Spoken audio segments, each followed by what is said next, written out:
Okay, well, good evening, everyone. Thanks so much for joining us for this informational session and public hearing on Copperwood Resources. My name is Jennifer Dixon, and I'm with EGLE's Air Quality Division. I'm going to be joining you for most of the evening tonight. I will be moderating the initial portion of the meeting, and then I will also be the hearing officer a little bit later on. So why don't you just get you started with a little bit of a welcome here. We definitely have a full evening for you. So appreciate everybody taking the time to join. A couple of housekeeping things before we get started. All the lines are going to be muted during this informational session part of the meeting. We do have the ability to unmute folks when we get to the comment period and the question and answer session, but for right now, everybody's going to be muted. We also are recording this meeting and hearing, and after the meeting and hearing is done, probably tomorrow, maybe Friday this week, we will send out an email with that link. That link will be posted in case you have to hop off early or for folks that end up joining on a little bit later. We want to just make sure people have the opportunity to see what went on tonight. So a little bit about how things are going to work tonight. I will get into more of an agenda in just a minute, but want to just make sure that we preface things with there's sort of three portions of the night tonight. We're going to be starting off just with a short informational session. We want to make sure we lay the groundwork a little bit about what the company had requested in their air permit, give you a little bit of the background on how the Air Quality Division works, some of the information about our rules, regulations, and how they apply to this particular project. Once that part of the evening is over, we will open it up to question and answer. So that's when we'll be able to get some information from you, hopefully give you some feedback and give you a little bit more information in case you do want to make a comment tonight. And then we'll probably do that. I'm thinking until about 8 o'clock Eastern time, 7 o'clock Central time, maybe a little bit after, depending on how many questions we get. And then we'll shift over into the hearing portion of the night. And that's when we'll take comments on the record. So I'll give you more information as we go on, but just so that folks know, we do have a few different parts of the evening tonight. One of the things we really like to set up at the beginning of our meetings are what we call our group norms. And this is just how we're going to interact with you all during the meeting tonight. So, we really encourage people to listen actively with an ear to understanding. We hope that the information session provides you some of that information you might be looking for. We definitely want you to ask questions and ask for clarification. So if we go over something and it doesn't make sense, you can definitely use that question and answer box. And like I said, we'll get to the question and answer portion of the night where we can answer some of those questions more clearly, hopefully. We want to make sure that we're criticizing ideas and not individuals, communicating with each other respectfully, of course, and then take space and make space. And what that means is just making sure that we're all leaving space for each other's opinions and questions and things like that. So those are our group norms. We always, like I said, like to start things off with that. So this is the agenda for tonight. And before I get down into the agenda, I'm going to introduce you to the rest of our staff that we have here tonight. So if my staff can turn their cameras on, the first person I want to introduce you to is the decision maker for this project. And that is our division director, Annette Switzer. And I know she wants to officially welcome everybody to the meeting. So Annette, whenever you're ready, go ahead and take the floor. Thanks, Jen. As Jen said, I'm Annette Switzer, the Air Quality Division Director, and I'm the decision maker for this permit. We really appreciate you joining us virtually tonight. This proposed action has interest from residents around the area of the proposed location, on the Upper Peninsula's west side, residents downstate, in our neighboring states, and from tribal nations as well. Meeting virtually allows us to come together to learn more about what is being requested. We hope you can ask questions and share your thoughts and comments on the proposed permit. As a decision maker, I will be listening closely to the conversation that happens tonight. Talking with community members is a really important part of our permitting process, and the comments that you give us often lead to positive changes within the permit. Tonight, you're going to hear from our staff about how we look at permit applications and the type of comments we can and cannot use in our decisions. We will talk to you about the draft permit and parts of it that may be of particular interest to you or those you know. I'll let you get back to the reason you joined us tonight. As I mentioned, I'll be listening into the rest of the meeting and the hearing. I encourage you to ask questions and submit any comments if you'd like to. Thank you all again for being here. We really appreciate you taking time out of your evening to be with us. Jen, I'll pass it back over to you so we can get the conversation started. Yeah, thanks, Annette. I appreciate that. So some of the other staff that you're going to hear from tonight, primarily you're going to hear from myself, Andy Drury, and Joe Scanlon. So Andy Drury is the permit engineer on this project. So he's going to be doing a lot of the informational session we're going to get to.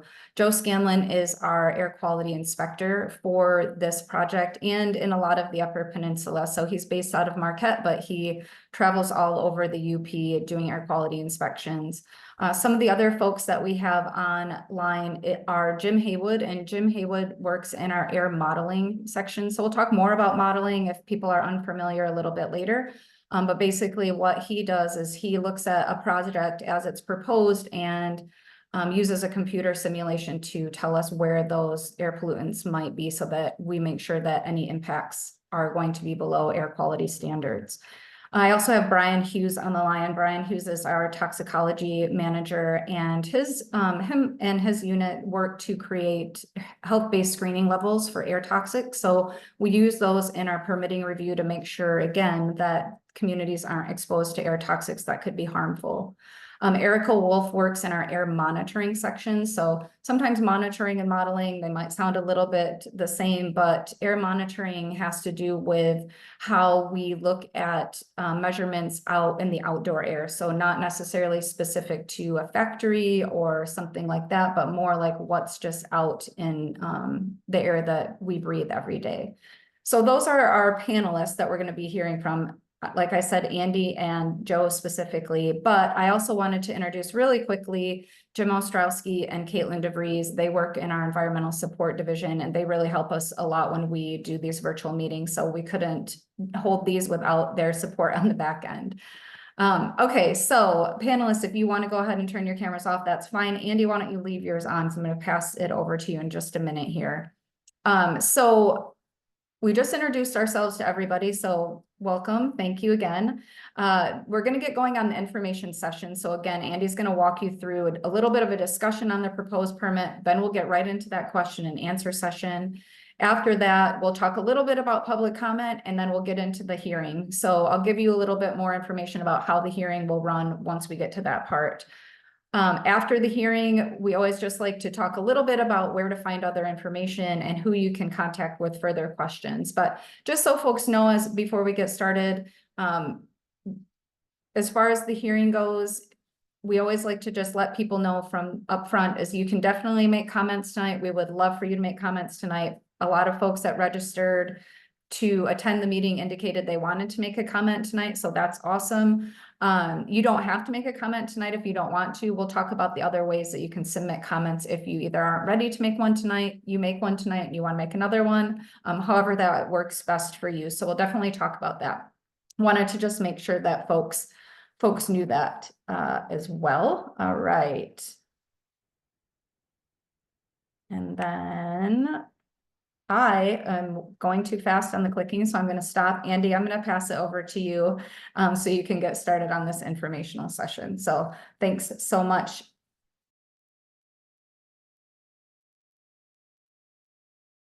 Oh, so make sure you unmute yourself. Maybe you were going to do that and you just hadn't done it. I started talking and realized I was muted. So there you go. So thank you. My name is Andy, and I'm the lead permit engineer for Copperwood's air permit application.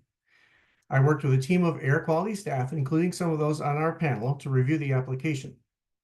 Before we get into the details of the project, I would like to talk about what the Air Quality Division does and how the permitting process works. Air pollution comes from many different sources, including power plants, fuel-burning vehicles, and various industrial sources. The overall mission of the AQD is to protect public health and the environment. We provide this protection by using our authority under state and federal laws through the regulation of industrial sources.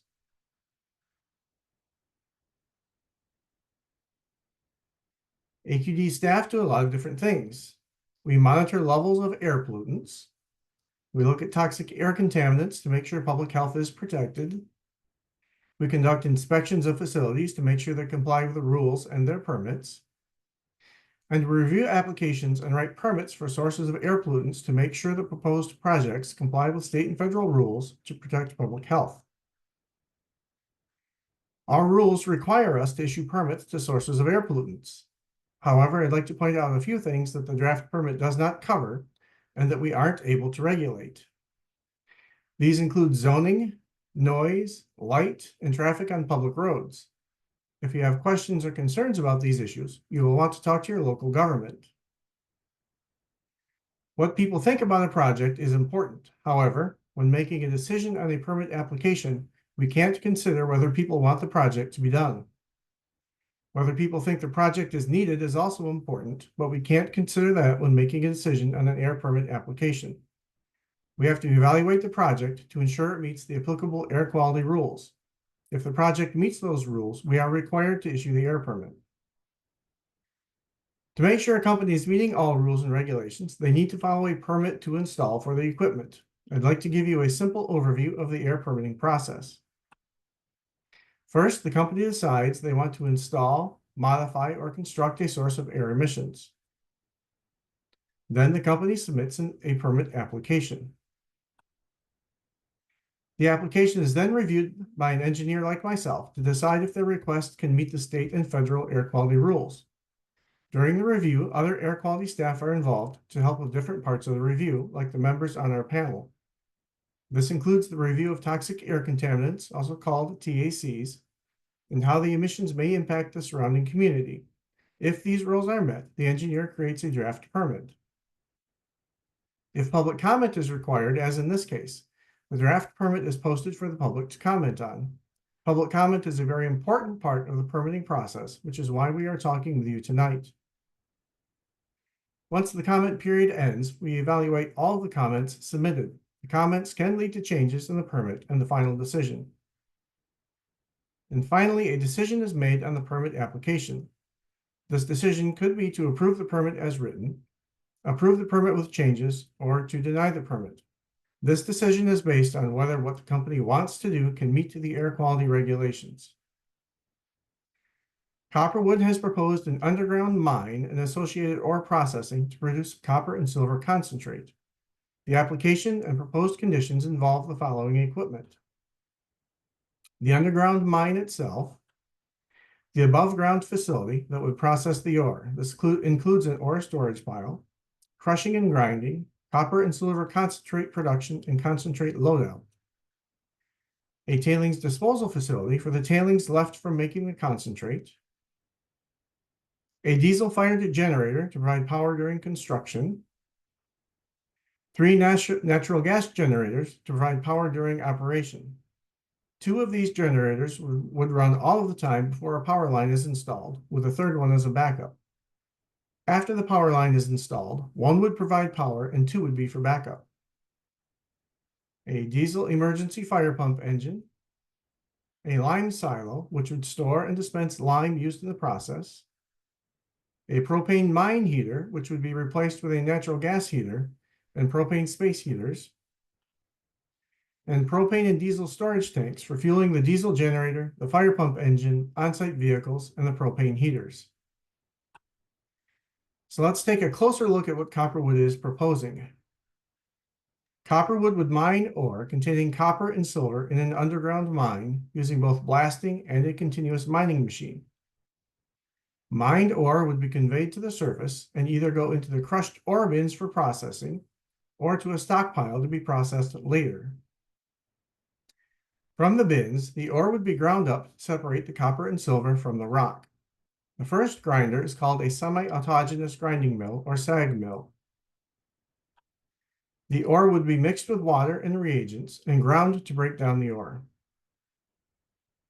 The ore, now in a slurry, would go through a screen to separate out the pieces that are still too big. The big pieces would go back into the SAG mill. The smaller pieces of ore would go to a cyclone cluster to separate out pieces that are still too big. The big pieces would be further ground in a ball mill. And from the ball mill, the ore would go back to the cyclones for separation.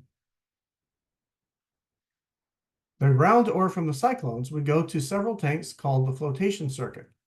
The purpose of the flotation circuit is to separate copper and silver containing materials from the other materials in the ore.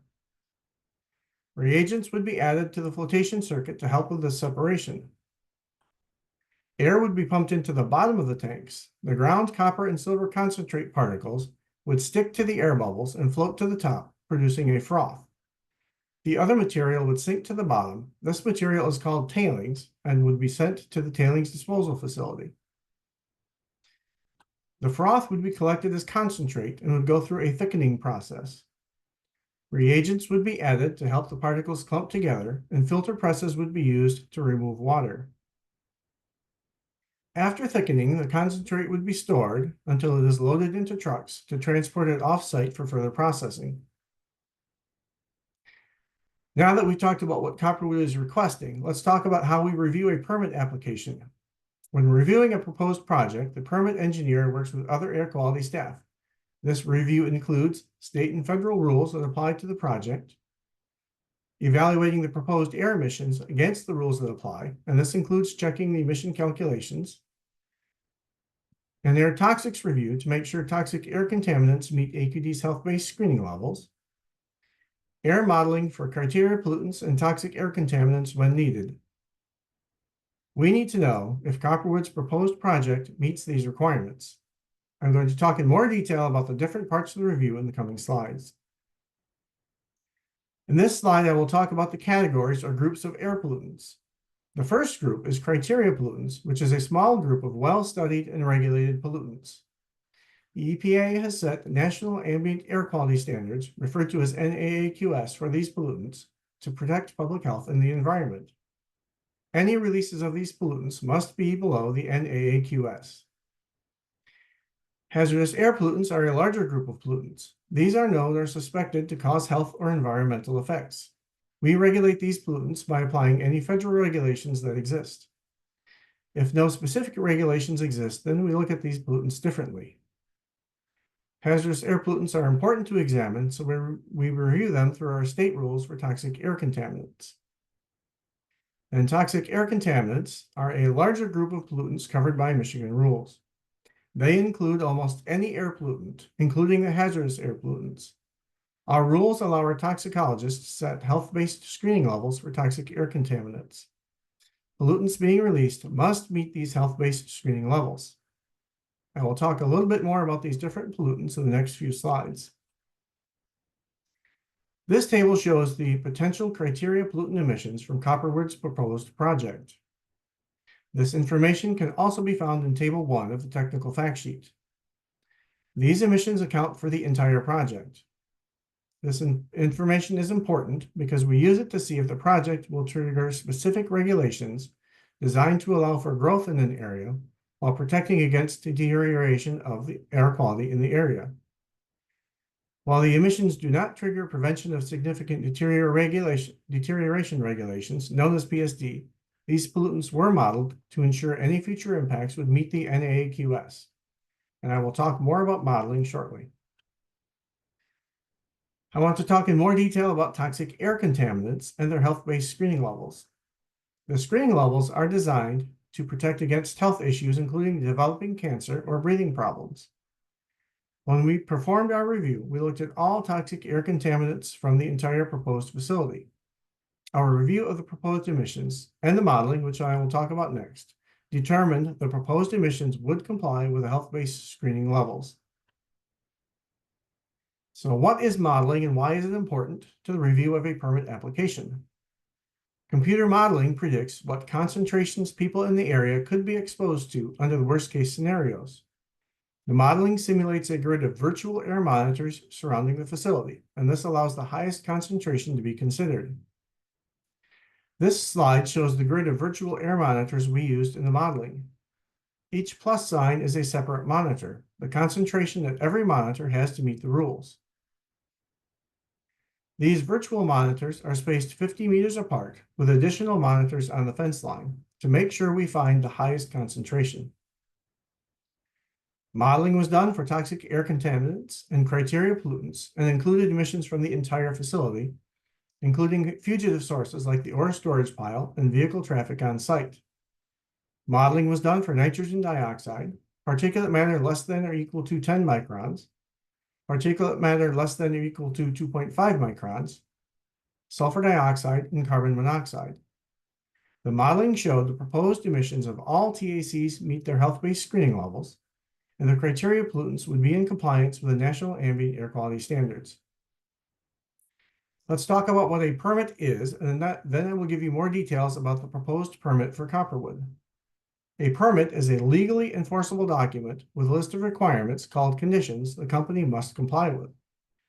The requirements in the permit ensure the project operates as described in the application and the way it was reviewed by myself and the rest of the AQD permitting team.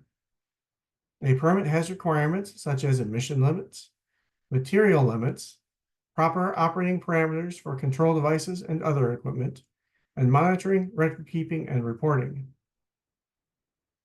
The proposed draft permit conditions for the Copperwood project include limits and operational requirements for the proposed equipment based on our technical review.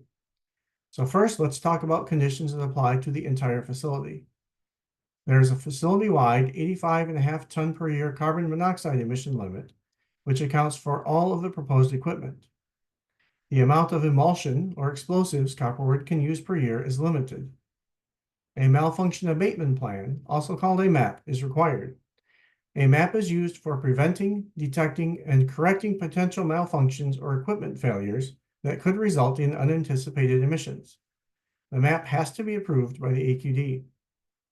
A fugitive dust control plan, which is outlined in Appendix A of the proposed conditions, is required to limit emissions from the stationary equipment and things like on-site truck traffic. There are also requirements for specific equipment. The 3 mine vents, which would release emissions from the underground mine, have requirements including limits on the PM10, PM2.5, and visible emissions, and testing to show compliance with most of these limits. Limits on the type of fuels and amount of each fuel that can be used in the heaters in the mine, and the sizes of the heaters are also limited, and dust suppression systems like water sprays are required. The equipment used to move and process the ore from underground through loading concentrate into trucks has several requirements, including all conveyors and transfer points above ground have to be enclosed, and mixing reagents and loading concentrate into trucks has to be done in enclosed buildings. There are visible emission limits and testing for conveyors and concentrate handling, and there is a minimum moisture content for the concentrate to minimize dust from concentrate handling. There are visible emission limits and testing for the outdoor storage pile, the tailings disposal facility, and the lime silo. And the lime silo is required to have a bin vent filter. There are visible emission limits for on-site vehicle traffic, including trucks and loaders. And there are limits on the number of concentrate and water transport trucks allowed to go to the facility.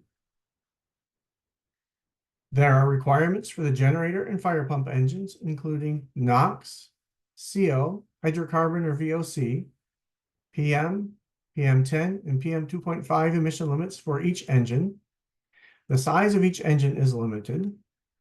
The 3 natural gas-fired generator engines are required to have selective catalytic reduction and oxidation catalyst pollution control devices to reduce the NOx and CO emissions. And emission testing for NOx, CO, and VOC is required for the natural gas generators. Now that we've talked about the permitting process, I'll turn it over to Joseph Scanlon.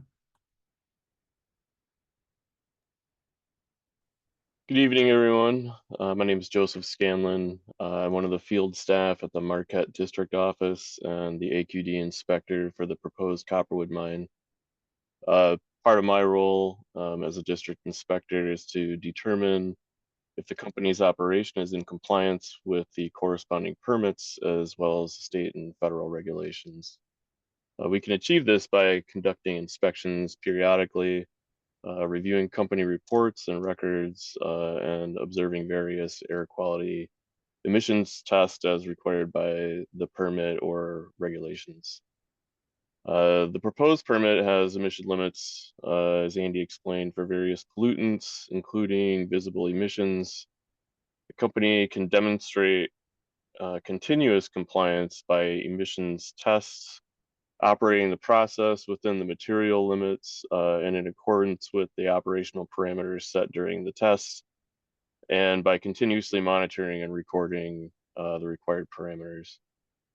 Typically, an inspection entails the following steps that you see here on the slide, which would include obtaining monitoring data, operational parameters to establish baseline conditions, and to determine compliance with permit conditions and regulations, also reviewing company records for compliance determinations, performing visible emissions observations, point and fugitive sources while on site, and checking for any unpermitted changes.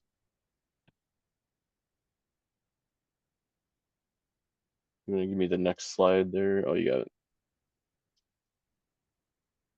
Emissions tests are one of the methods to show compliance. District staff, along with staff from our technical programs unit, observe these tests. District staff make sure that the company is operating in the same fashion as during later inspections. And during the stack test, district staff performs the following duties, which would be to determine the test is being performed in accordance with designated test methods and protocol, to make sure the operation is under routine maximum conditions during the test, and to record operational parameters, which will be compared during later inspections.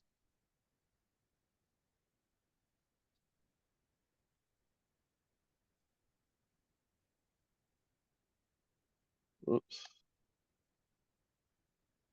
So when it comes to company records, monitoring data and reports, these are the mechanisms that we use to show continuous compliance.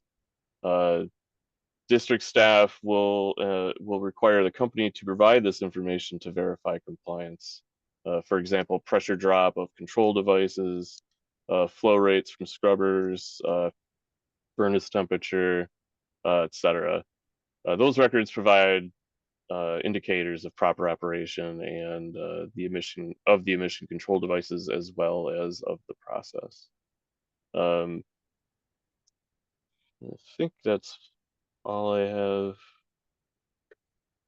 As the slide says there, we use that to evaluate compliance, identify any abnormalities that have occurred, and to compare monitoring parameter ranges with those observed during stack tests, and then to assess emissions of the operation.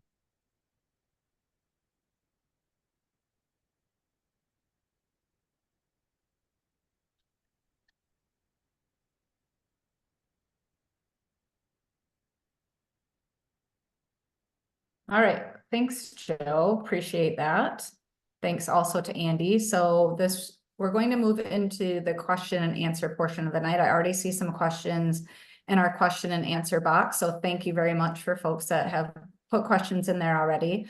I do know we have at least one person who's calling in. So I want to just let folks know, if you are calling in, you can also virtually raise your hand to ask a question. You're just going to press #2 on your phone and that'll raise your hand.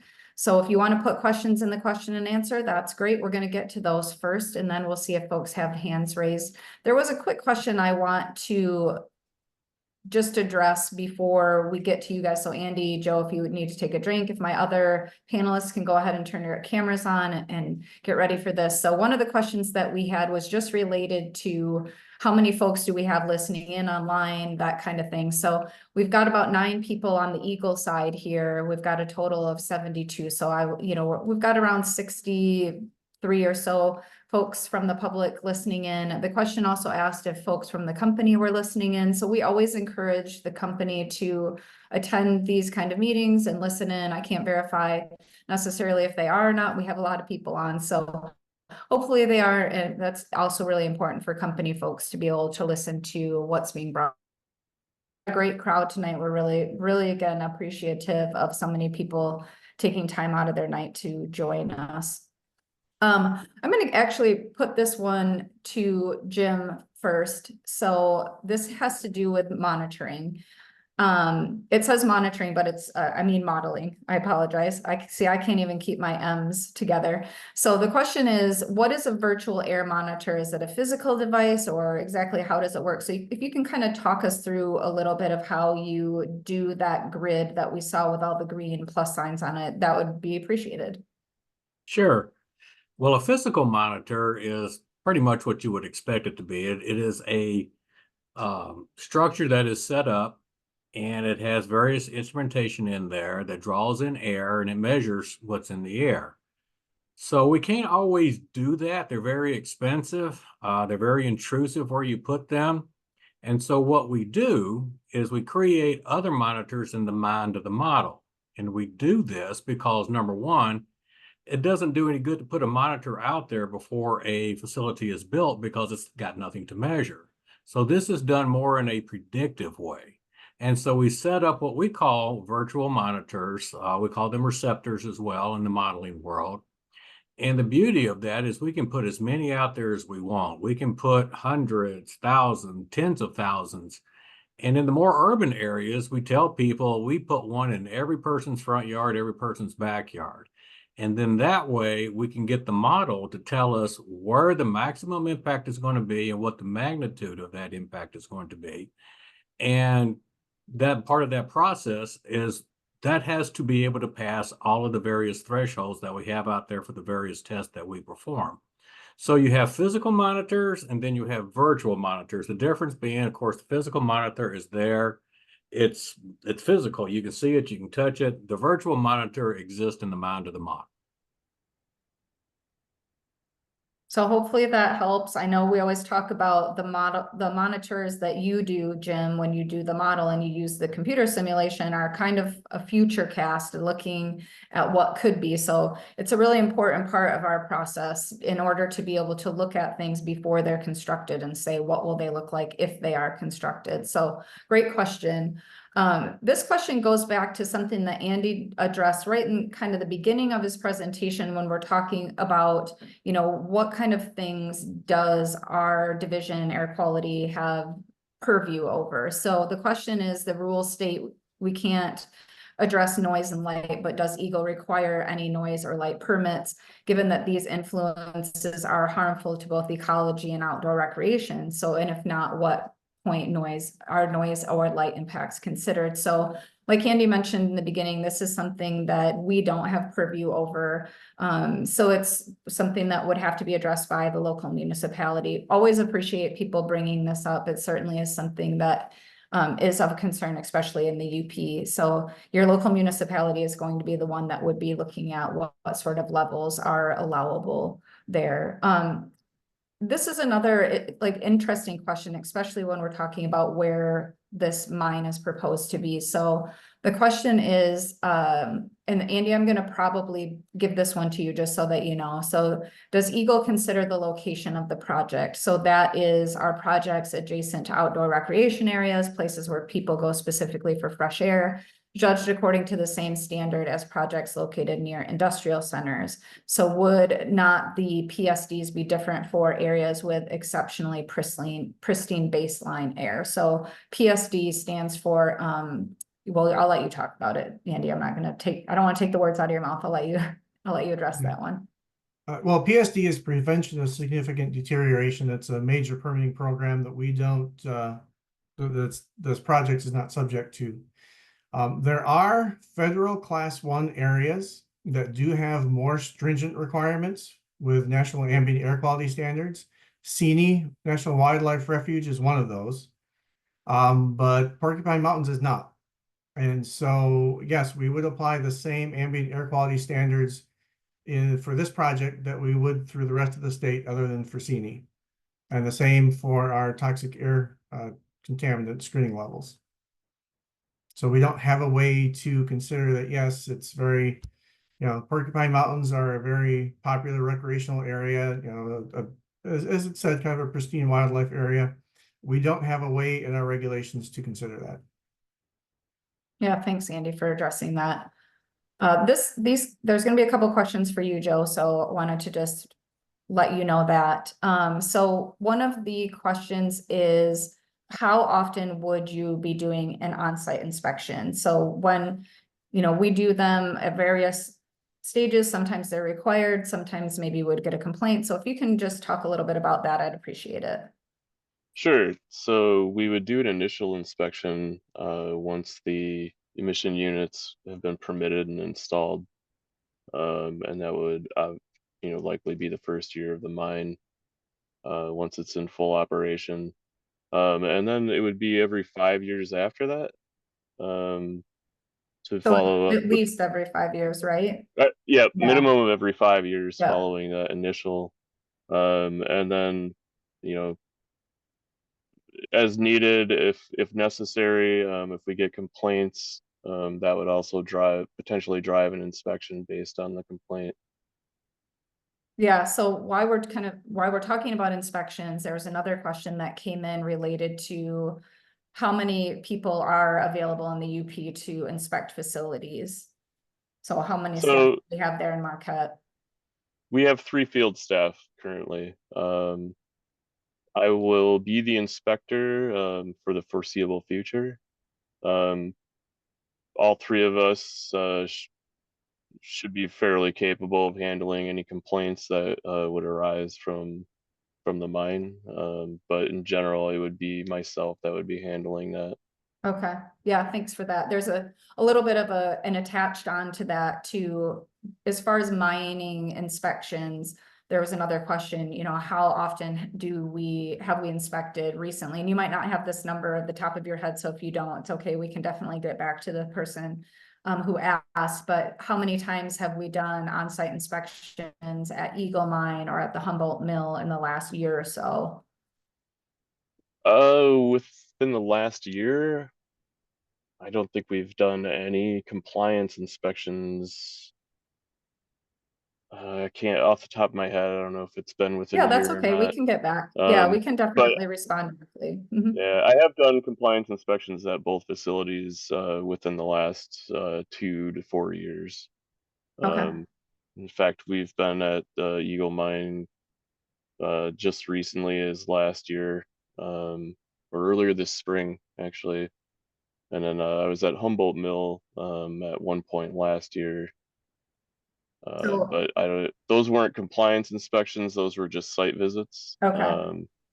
But even during those site visits, I mean, obviously our eyes are aware and we're constantly looking for, any issues of non-compliance. So Yeah, and one thing to note on those too, just in case people don't know, and maybe people do, but if folks don't know, we do post all of those inspection reports, things like that. There's a lot of information about the work that inspectors do that is online. So we're happy to share those links as well if folks are interested. This is another one for you, Joe, and then I'll move it over to someone else. But I was hoping that you could talk a little bit about what happens.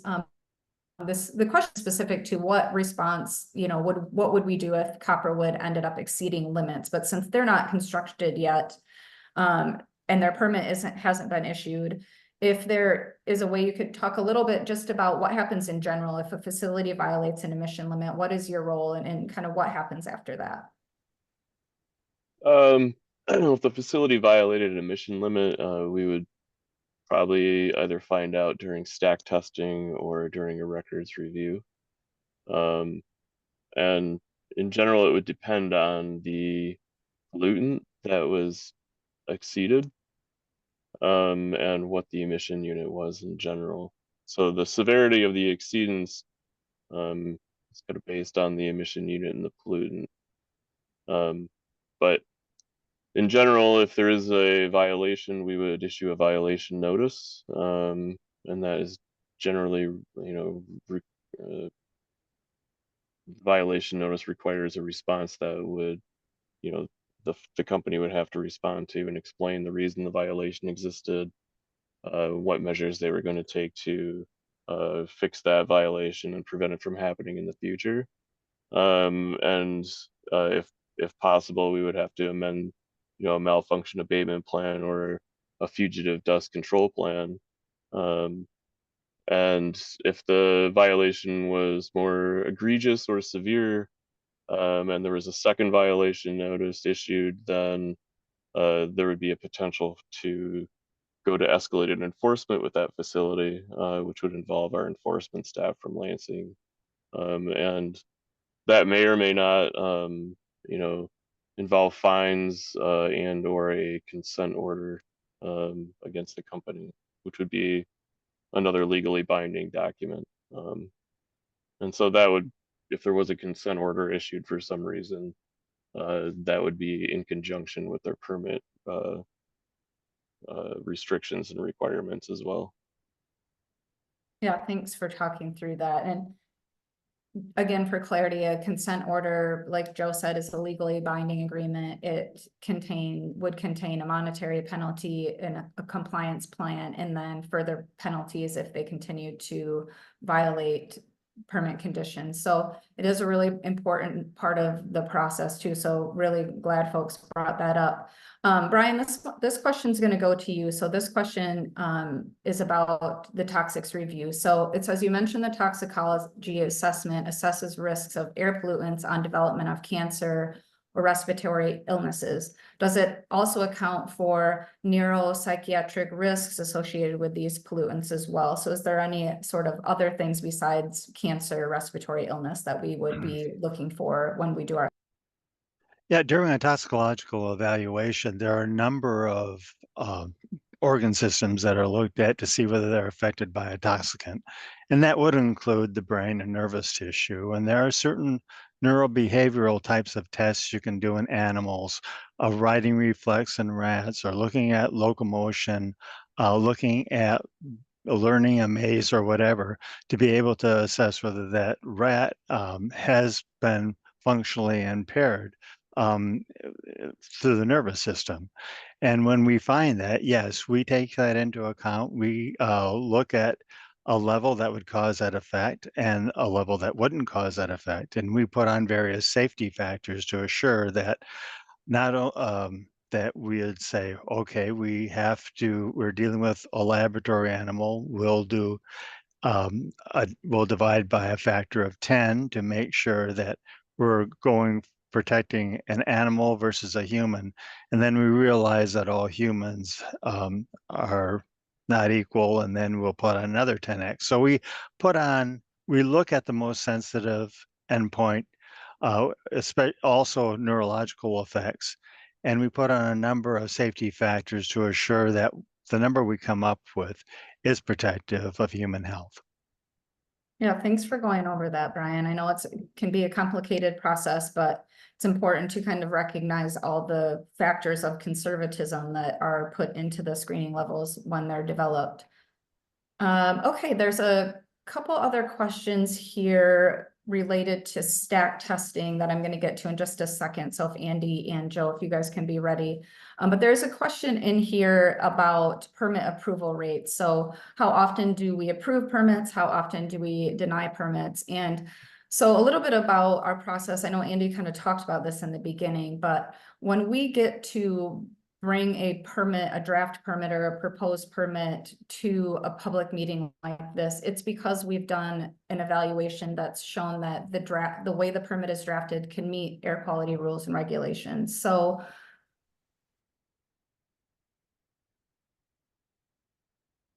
to meet those rules and regulations. So the denial rate is quite low, and that's because if a permit can't meet those rules and regulations, then usually it's withdrawn by the company. They have to go back to the drawing board, figure out a different way to do things. So that's always something that we do get asked. So appreciate bringing up that question for sure.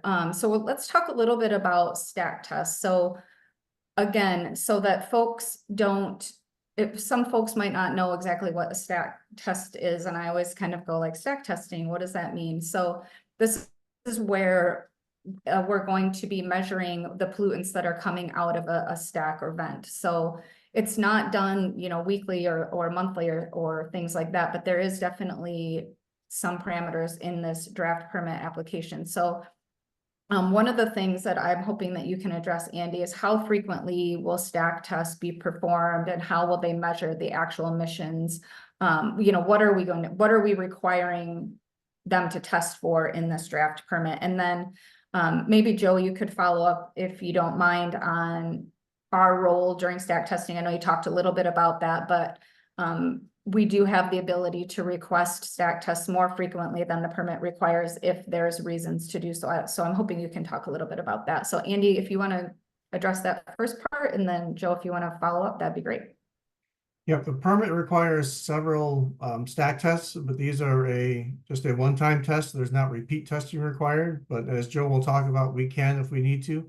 have them do additional testing. For the mine vents, it's going to be the particulate emissions, the PM10 and the PM2.5. For the generator engines, for the natural gas ones, we're testing several pollutants, like I listed previously, NOx and CO, especially because they have control devices for those, and particulates and VOC. There are a lot of visible emission requirements, and that's like the dust that you can see. There are requirements for a one-time visible emission test.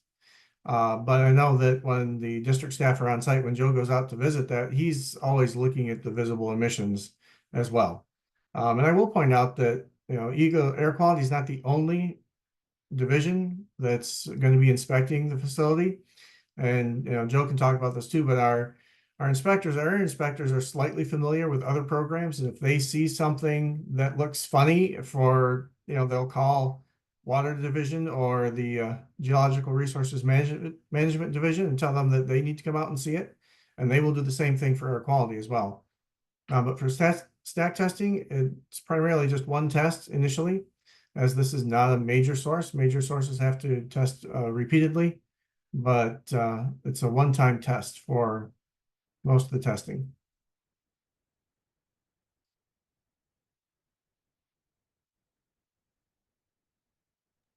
So Joe, do you want to talk a little bit about the inspector's role in stack testing and what might trigger you to request additional testing?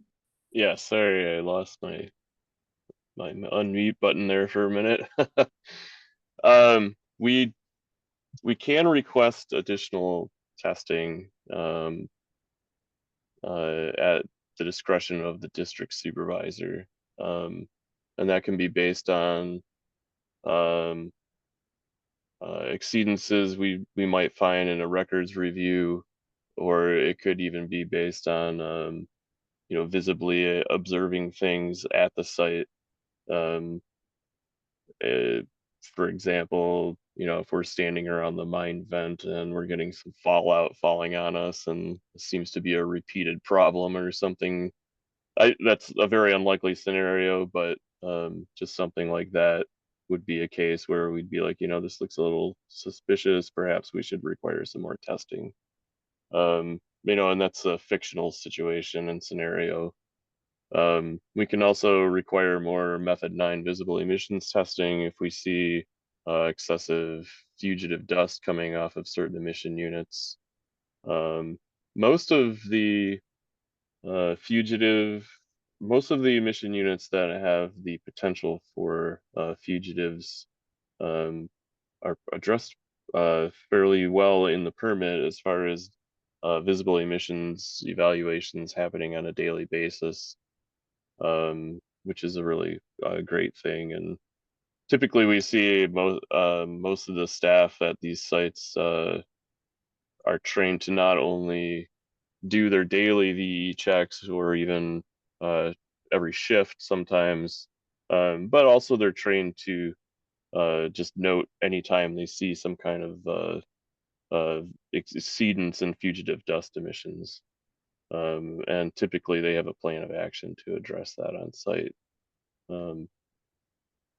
That's probably a long-winded answer. And No, that's okay. We'll sure see I if anyone covered it all. needs any clarification on that. So, I have another question for you, so hold on just a second, but there's a second part of that question that came in that was asking about the name of the company that would perform the stack test. So that's not really decided. The company gets to decide that. We have a whole group of people who approve those plans, but that's not part of the permit. We don't require a company to use a specific stack testing firm or anything like that. So I just wanted to clarify that.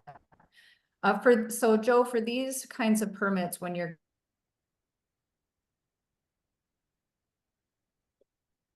quality inspectors, you are unannounced, we're coming, but some. You're kind of breaking up, Jen. I don't know if that's just me. No, yeah, Jennifer's breaking up a little bit there. I think the question, so sorry to jump in there. I think the question she was asking for is, let me get that, is about when you go out onto the site and do an inspection, is it announced or is it an unannounced inspection when you go out there? Okay. So, Inspections are almost always unannounced, unless there's some extenuating circumstances like during COVID or something where we had you know, health monitoring requirements and needed to let people know we were coming on site. But almost always they're unannounced.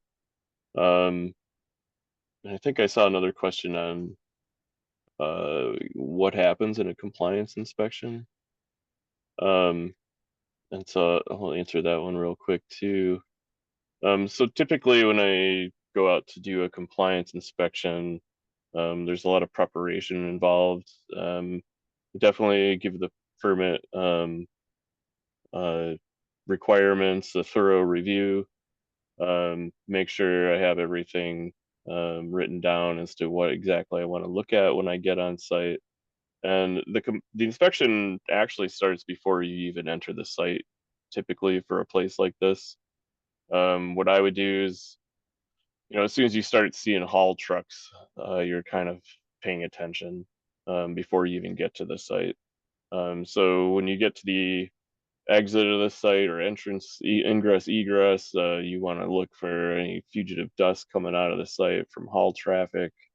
And you're constantly looking for those fugitive dust emissions when you're on site.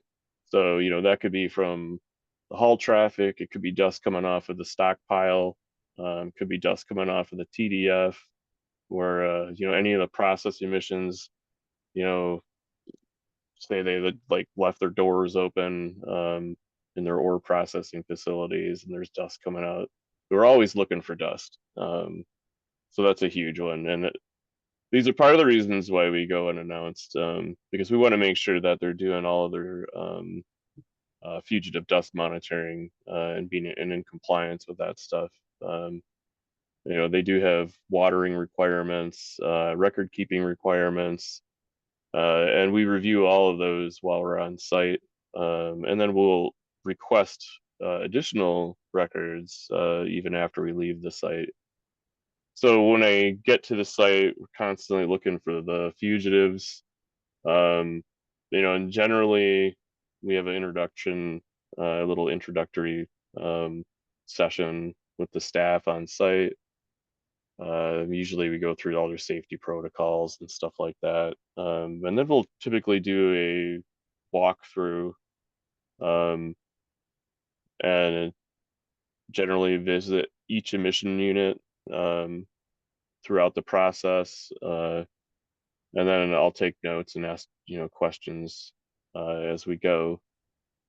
And then we do a records check. We'll go through and we'll request records. They do have monitoring and record keeping requirements for a number of emission units. And so we'll request visible emission records for the haul roads, stockpile, TDF. Those are daily, and we can go back as far as we want as far as records. I think most of those visible emission records they're keeping for the life of the mine.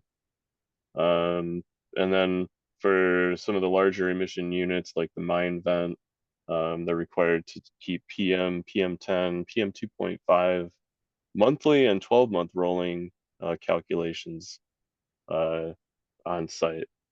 And so we'll request to see those in person and then a request to have additional records sent to us. And we always require those emission calculations to be sent to us in an unlocked spreadsheet so that we can check the math, make sure they're using the correct emission factors and everything else. And we also request records for fuel usage for the generators, our number of hours of operation. So it's a little bit of the on-site portion is definitely eyes and ears and even noses sometimes looking for everything. And then, there's the other component would be the records request and review and follow up. Yeah, thanks for talking through that. And thanks, Caitlin, for jumping in as my internet was unstable for sure. trying to address that situation, but wanted to get onto a different topic. And this one's for you, Erica. So, oops, sorry about that. I don't know what happened there. So Erica, if you don't mind talking a little bit about, we had a question about if there's any permanent real-time air data stations or air monitoring stations there at the site. And I know we don't have one there at the site. I do not believe there is one in the proposed permit. Andy can address that if I'm wrong on that one.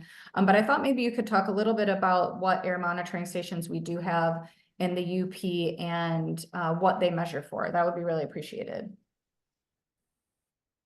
Sure. We have 2 air monitoring stations in the Upper Peninsula. One is in Negaunee Township, and it measures continuous particulate matter 2.5 microns or less. And the other one is at Seney National Wildlife Refuge, and that measures PM 2.5 continuously and ozone during the summer season. But those are obviously far away from where this proposed project is. So Jim used ones from Wisconsin that were much closer in the modeling review for the permit process.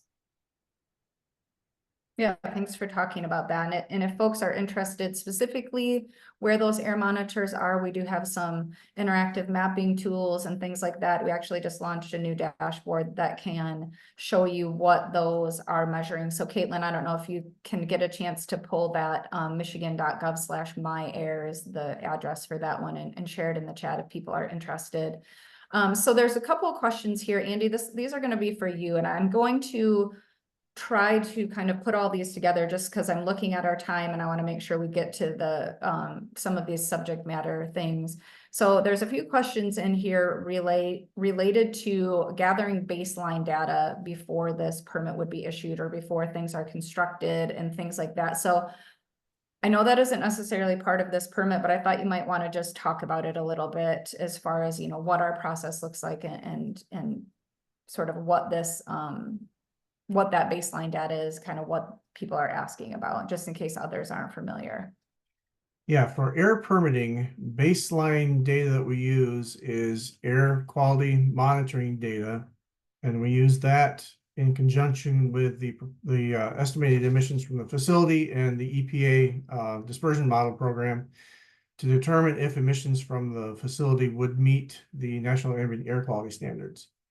And so the monitors we used, as I see in the chat, were from Forest County and from Horicon, and those were used because they are relatively close to the facility. And I've seen comments about how those are in more industrial areas, and that's actually to Copperwood's detriment, because we take the modeled impact from their emissions, what the concentration from theirs will be, and we add it to what that monitor has shown. So if you have a monitor at Copperwood where the background is very, very low, then Copperwood can have higher emissions. By using these monitors from areas that have higher background concentrations, then Copperwood's emissions can't be as high. They have to be lower in order to still comply with that ambient air quality standard. But that's the only baseline data that we use. There's nothing else that we use in our air permit evaluation. And I know there's questions about putting a monitor there at Copperwood. We have no regulation that would require that to be done. There's nothing that would require us to do that, and we have virtually never required any source to put in a monitor. Thus, there have been 1 or 2 that have voluntarily put monitors in, but we don't really have a regulatory authority to require them to put in a monitor. Yeah, thanks for talking that through, Andy. I know there's quite a few questions on that, so really appreciate people bringing that up.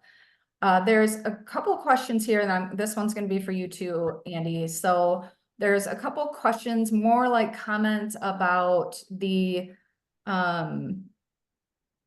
validity of the data that we would get from a consultant who's helping a company submit a permit application. So not necessarily in this case, but there was a specific consultant that's being called out in the questions here too. So what I'm hoping that you can talk a little bit through is the fact that we don't just take people's word for it, but a part of your evaluation and why a permit takes quite a long time to go from us getting the application to us being in front of the public with a permit that is meeting those rules and regulations is because of the evaluation that the team of folks on this call tonight do. I don't know if you can just talk about that a little bit more, maybe some specific things that you might get from a consultant that you go through the extra double checking. I know outside of what Jim would do as far as modeling, you know, we don't just accept that. In these cases, we, you know, relook at it and make sure everything is up to speed. So if you just talk a little bit about that, that would be appreciated too, because there's a few questions related to that. Yeah, we do a thorough check of their emission calculations. So they've used, this is kind of in relation to another comment as well, they use EPA emission factors that EPA has developed for the different types of processes. And then they use the proposed production rates and things like that to calculate emissions. And we have gone through all of that and verified all of that. They've used testing data for ore and things like that we can have verified as well. And if people look on the website where we have our applications of interest website where this application is posted, there have been part of the reason it took so long to review the application is there were a lot of back and forth in the calculations. We had a lot of things that we wanted them to change and correct in the calculations, and there were 4 or 5 different renditions of the calculations until we were satisfied that it was accurate. It didn't really change the numbers overall in the end, but we wanted to make sure that all the different various calculations were accurate. And then I know questions about, you know, modeling. We use EPA's regulatory model, and the company submits, or the consultant submits their run of the model, and then we take that and, well, Jim takes that and he reran the model. So the evaluation that we're using for this application is our model results. So we're not using the results that were submitted, we're using the results that we got. Yeah, thanks for talking about that, Andy. I know it's very important to our permit engineers and the rest of our staff that when we come in front of you all with a proposed permit, that we've done that due diligence, that we've double checked everything, that, like Andy said, when we see things that aren't up to par, we say, hey, that's not right, we need to fix it before we can move forward. So sometimes it does take us a while to get to this stage, and that's on purpose because we're trying to make sure we're doing that evaluation very, very thoroughly. This one's for you too, Andy. So this is about filters in the stack, and I'm gonna kind of read it because I think that you understand this probably better than I do. So it says, at the EGLE mine in the beginning, filters were required in the stacks, but then EGLE wasn't able to use those filters. So are filters being required in the stacks in Copperwood? And so hold on, because there's a little bit more about that. So this would be the stacks that are coming, so I'm assuming vent stacks coming from the mine where the sulfide rock to collect the sulfide rock particles, exhaust from underground equipment, and dust that's produced from blasting. So is there going to be specific filtration, bag houses, or other control equipment on those vent stacks? There will not be bag houses on those vent stacks, in part because they have to use water underground to spray things and keep it wet so that dust is not generated. And that's part of what happened at EGLE. It was brand new. We had not had a mine like that, I don't think really ever, under our modern regulations. And so we didn't know what was going to happen. But as they started up at EGLE Mine, we realized that there is not enough dust coming out to warrant putting out a bag house. The dust concentration is so low that a bag house is not going to do anything. What it would do is it would add back pressure in the stack, and then they would have to blow more air through to get it out, which would then require more electricity. So no, there's not a filter required because the concentration that we've seen at EGLE and the concentration that we expect here at Copperwood is too low for that to be effective. And the emission limits that are on those stacks reflect that low concentration. So if they go and they do a test and it comes out to be way higher than anticipated, they will have to find a way to comply. And that could potentially be retrofitting with a dust collector if need be. If those emissions are much higher than expected, they have to find a way to meet those emission limits or re-permit and make sure that the emissions still comply with our rules and regulations. Yeah, thanks, Andy, for talking through that. It's a great question for sure. So we've got a couple other things that I want to just address that are more of in a legislative vein. And then I'm just looking at our time. We're going to shift over to that hearing portion in just a minute here. So if we didn't get to everyone's questions, I think we got to most of them, but if we didn't get to some, we're definitely available to talk with people after the meeting as well. So one of the questions was about environmental justice. So one of the, basically talking about, do we consider this in our permitting actions? And was the applicant's environmental justice rating, what was it when being screened? So just to talk a little bit about environmental justice here in Michigan, especially related to air quality regulations. Right now, we do not have any environmental justice regulations in Michigan, not specifically environmental justice related. So for that to change, there's also another question about, you know, how do we change how the air quality rules and regulations would apply to a pristine area like the one that we're talking about here? You know, what is the mechanism to make that change? And that would have to be something that was changed through the legislature, either federally through the Clean Air Act or from a statewide basis through our rulemaking process. So it's not something that we have in place right now, but that doesn't mean in the future it might not be there. So I think folks asked a lot of really great questions. I appreciate my panelists being on tonight and helping us walk through some of those and give some feedback. Again, like I mentioned, we're going to shift over into the hearing portion of the night. So panelists, if you want to go ahead and turn your cameras off, you can do that. We'll shift over into that hearing portion of the evening. And just as a reminder, there are a couple things we'll go through after the hearing portion is over. But again, if folks don't want to stay on or don't have time to stay on, that's great. So a little bit about public comments just in general. This is just some general guidance if it's helpful. So when it comes to public comments on air permits, everyone is free to submit a comment saying anything. We really support people letting us know what they think about these proposed projects. Of course, there's some comments that are more likely to lead to changes in a final permit if it's issued. So things focused on the content or the basis of the draft permit. A lot of folks ask questions about SAC testing and inspections and monitoring and all of those things. You know, those can end up being also great comments. Comments that are requesting specific changes in the draft permit to be made. So those are going to be the more likely to lead to changes. Comments that might be least likely to lead to changes are things like we talked about in the beginning of the meeting, light and noise, things like that, things that we don't have rules to be able to incorporate into a final permit. Whether the proposal is supported or not supported by people. I know Andy talked about that in the beginning. And again, that's something that we appreciate hearing about. We definitely support people giving us comments and feedback about that, but it's not something that we can use to either grant or not grant a permit. So I always just try to lay a little bit of the groundwork for you as you figure out whether or not you want to submit comments tonight. So we're going to shift over into that public hearing portion, and that if you probably already have your camera on, and if you do, thank you for that.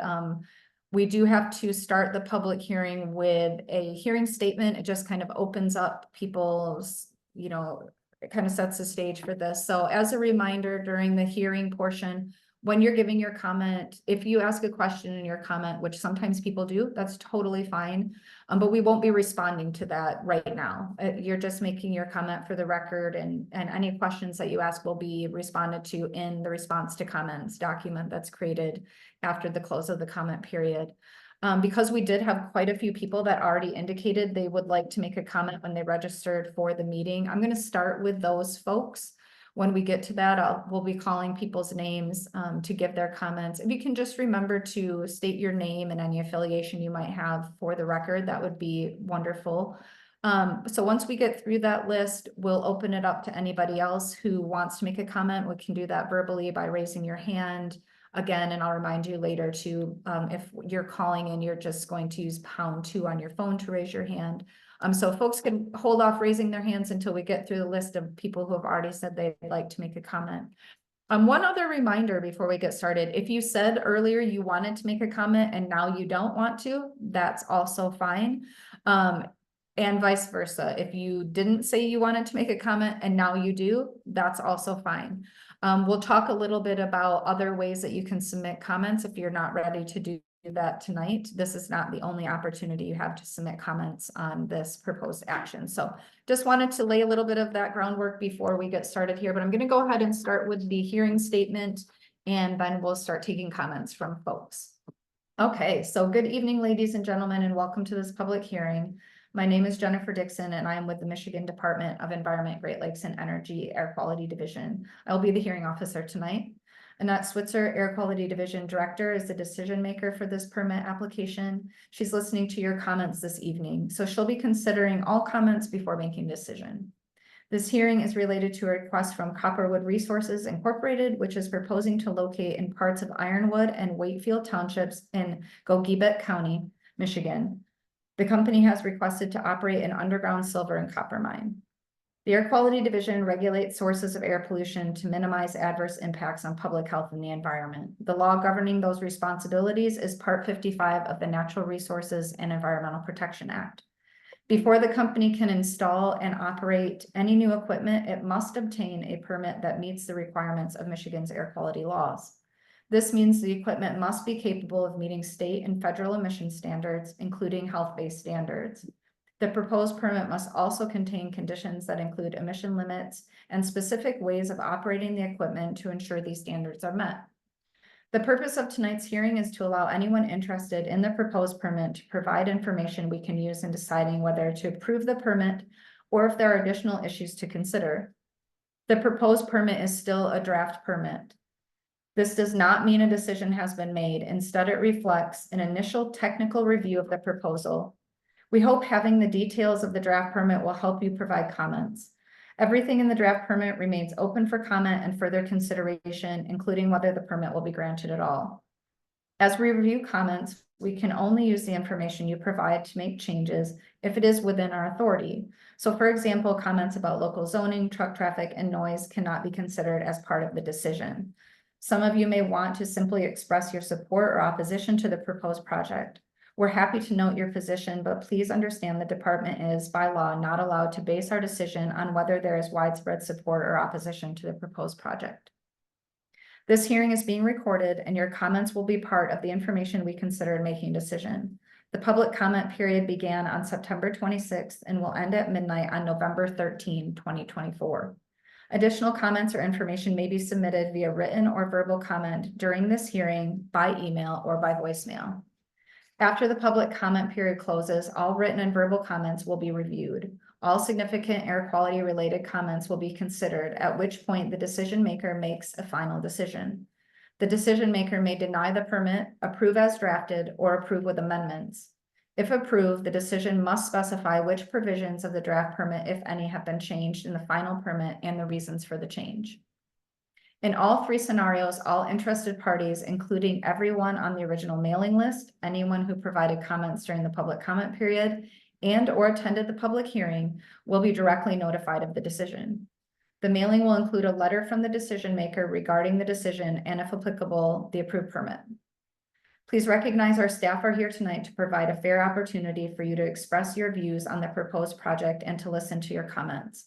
As a reminder, you do not need to comment tonight to have your comment be considered. You may submit a written comment at any time during the comment period by US Post or email, or you may call in a comment to the public comment voicemail. I'll go over how to do all of that after the hearing portion. You may submit your comment in writing tonight by typing the word comment into the question box. We will limit your comment time to 3 minutes. If you're speaking, I'll try to let you know when you have about 30 seconds left. I'll begin calling the names of the people who have indicated they would like to make a verbal comment tonight. Once we get through the initial list, anyone else who would like to make a comment will be able to do so, even if you have not already indicated you would like to comment when you're registered for the meeting. Okay, so thank you for listening to that. What I'm going to do is call 3 names. So that is so that Caitlin can help us find everybody in the list and then make sure that you're unmuted to make your comment. So if you could please listen to your name, that would be great. If I call your name and you don't want to make a comment tonight, once we get to you, just indicate you don't want to make a comment tonight. That's completely acceptable. Okay, so the first person that I'm going to call, like I said, 3 names. So that is going to be Kyle Lardy, Nicole Kiwi Bieber, and Johnson Bridgewater. So if those folks are on, Caitlin's going to try to find Kyle first, then Nicole, then Johnson. Thank you, Johnson, for raising your hand. That's really helpful.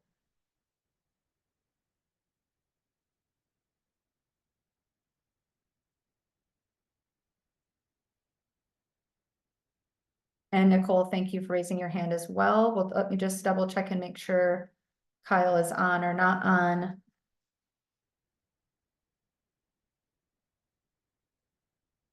Okay, it looks like we don't have Kyle on, so that's not a problem. I'm going to go right over to Nicole. So Nicole, if you don't mind, again, just stating your name and any affiliation you may have for the record before you start your comment, and then go ahead with your comment whenever you're ready.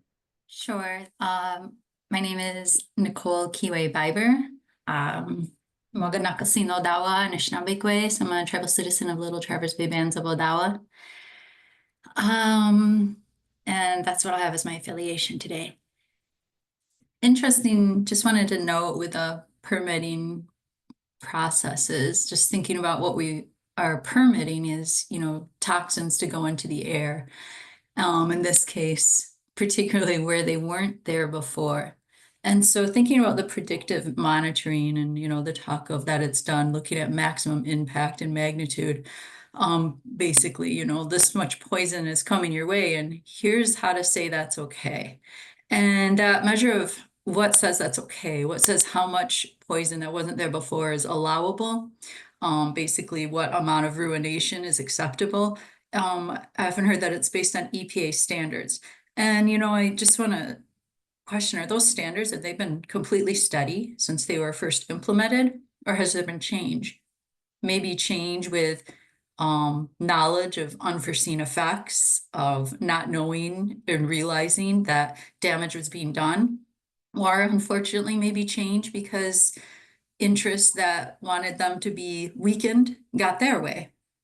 So I just want to point out, can't really know or measure the maximum effects and damages of this until they actually get to build their mess. And the unknowns around it.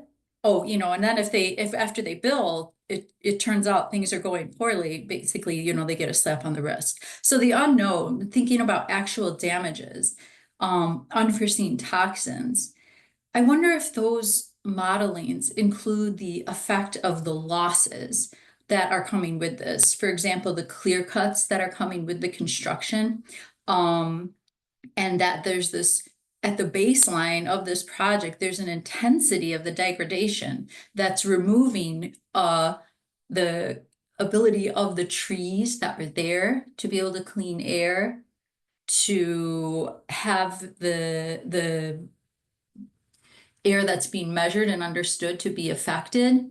The way that air is now is going to be completely changed by this project. Is that figured in?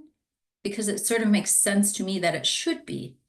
And, you know, thinking about health effects, I think I probably already know the answer as an Indigenous person who, you know, has really had a lifetime of trying to reconnect to our teachings and our knowledge. I'm pretty sure those health effects don't include the other than human community.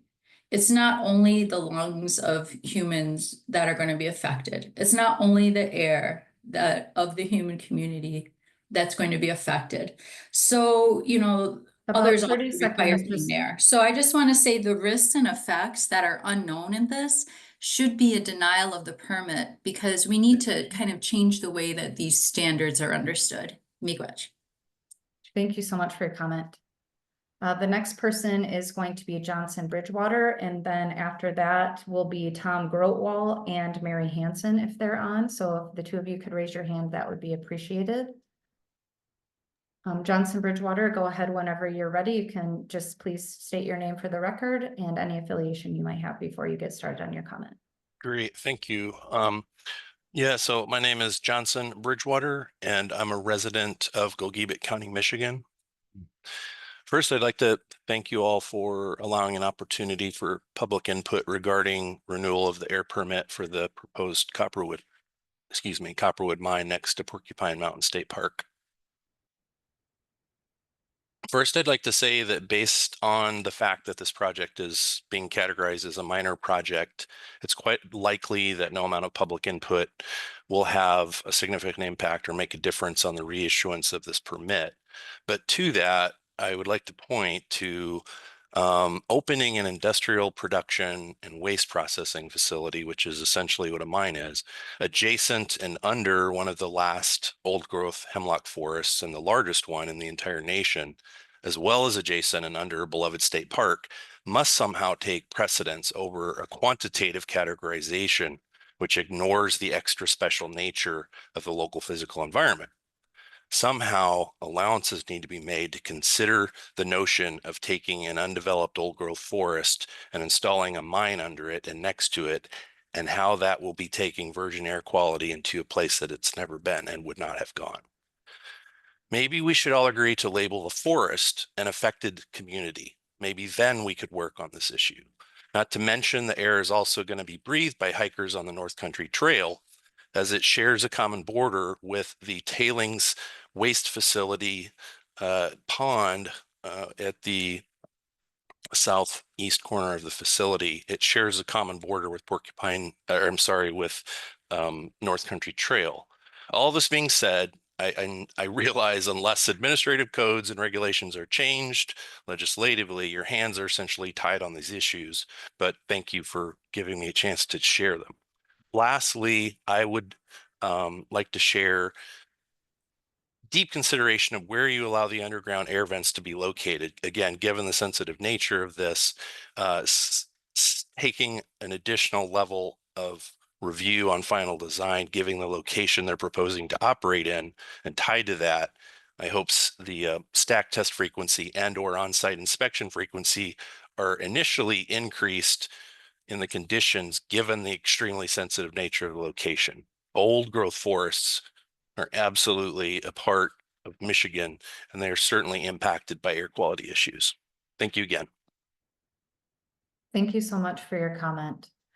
So the next person we are going to have comment is Tom Grotwall, and then we're going to get to Mary Hansen. I believe she's not on. So the person after that is Matthew Kane. Matthew, thank you for already raising your hand. The next person after that is going to be Dana Chernus. So if I called your name, if you wouldn't mind raising your hand, and then Tom, if you don't mind just stating your name and your affiliation for the record, but you can go ahead and start your comment whenever you're ready. Tom Grotwell here, Wakefield Township. So the company wants to install a mine vent 200 feet from Porcupine Mountain State Park, which was ranked recently as the most beautiful state park in the entire country. Proud Michiganders fought for decades to get this area permanently protected from mining and logging interests, and that protection was finally declared back in the 1940s. But despite the significance of this area, in their 316-page application, the only mention of the park is as its use as a barrier against public entry. So basically as an unpaid security guard. And Lake Superior and the North Country Trail are not mentioned even a single time. We request that the company should be required to resubmit an application which includes a comprehensive analysis of impacts both to outdoor recreation and ecology. To touch on a previous point, this is a virgin area with zero permanent human population, no power grid, and no emissions other than moderate traffic to the park.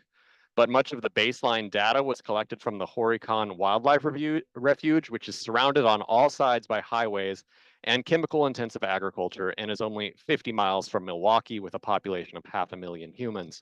So although you state this is to Copperwood's detriment, this is because you are monitoring cumulative contamination rather than percent change over the real baseline. The resultant air may still be cleaner than New York City, and yet far more polluted than it was previously. This is significant in a place that people come to specifically for the sake of breathing fresh air. Impact modeling should be reconducted to measure percent change over the baseline air in the immediate area, rather than cumulative change compared to an arbitrary standard. Finally, given that one of the E's in EGLE's acronym stands for environment, noise and light impacts must be under your purview, since these can have ecological impacts as significant as water or air pollution. We know that this is not currently the case, but since regulations change over time, if you are able to participate in discussions to evolve EGLE's protocol, please consider motioning for the introduction of noise and light permits. Thank you very much for your consideration of these matters. Yeah, thank you so much for your comment. We appreciate it. So the next person is Matthew Kane, and then Dana Chernus and Karen McClure, apologies. Matthew, if you don't mind, it looks like you are unmuted. Go ahead with your comment whenever you're ready. Okay, great. Thank you for giving me the opportunity to express some concerns and ask a question here. I've been taking a look at some data. Like, one thing that stands out is the emission unit summary table, and it shows that there are potentially dozens of sources for fugitive emissions to escape into the project area, into surrounding areas. These emissions are going to include toxic compounds like arsenic. So it seems inevitable this is going to lead to air pollution in and around the project area. And so I guess I'm just wondering, why is this something we are even considering when we know this is going to have air pollutants? Is there an acceptable amount of arsenic that we all wouldn't mind breathing in? This is a place people go to spend time with people they love, their families, they bring their kids here. How much arsenic is acceptable for us to put into the atmosphere of a place like this that is known and enjoyed for, you know, its purity and its beauty?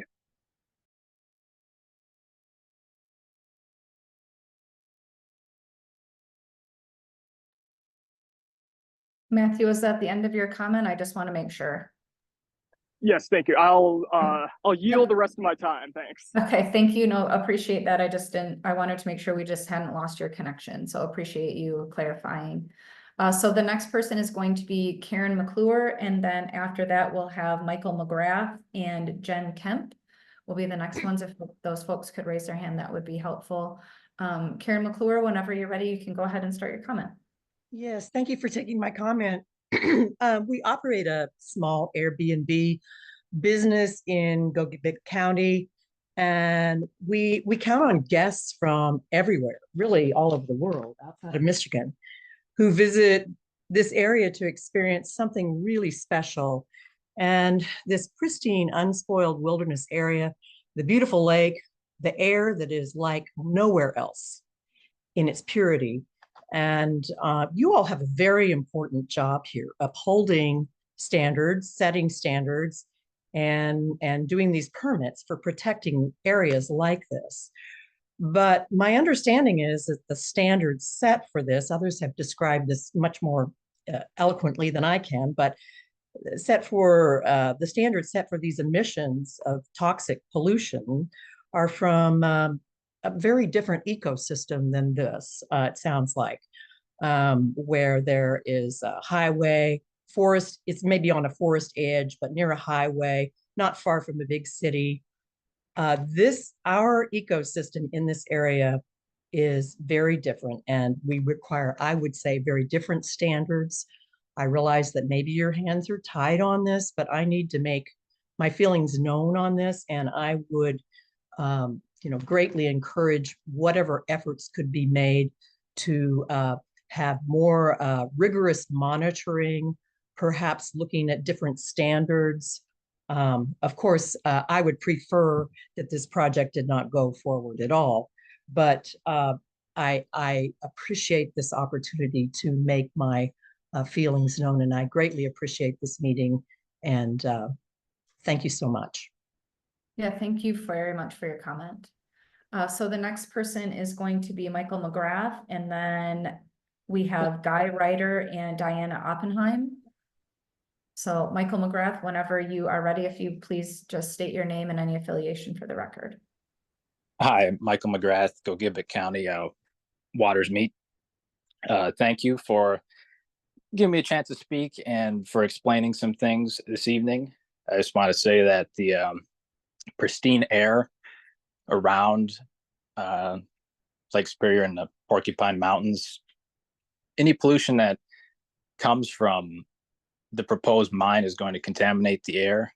And I wonder, even though the zoning can't be considered, I wonder with a fugitive dust plan or the abatement plan, should that not take into account the surrounding area? We've seen it a few weeks ago, the biolab fire in Atlanta, and then a couple years ago, the East Palestine train derailment, 2 airborne toxic events. And I know those aren't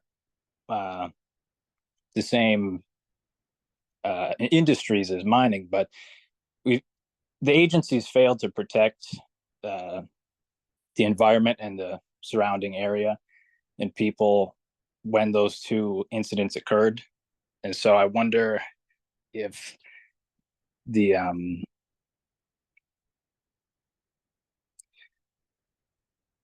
EGLE could be more scrupulous in if you can change your standards, because this pristine area is not going to it's not going to be the same air quality as the data taken from Negaunee or from outside Milwaukee.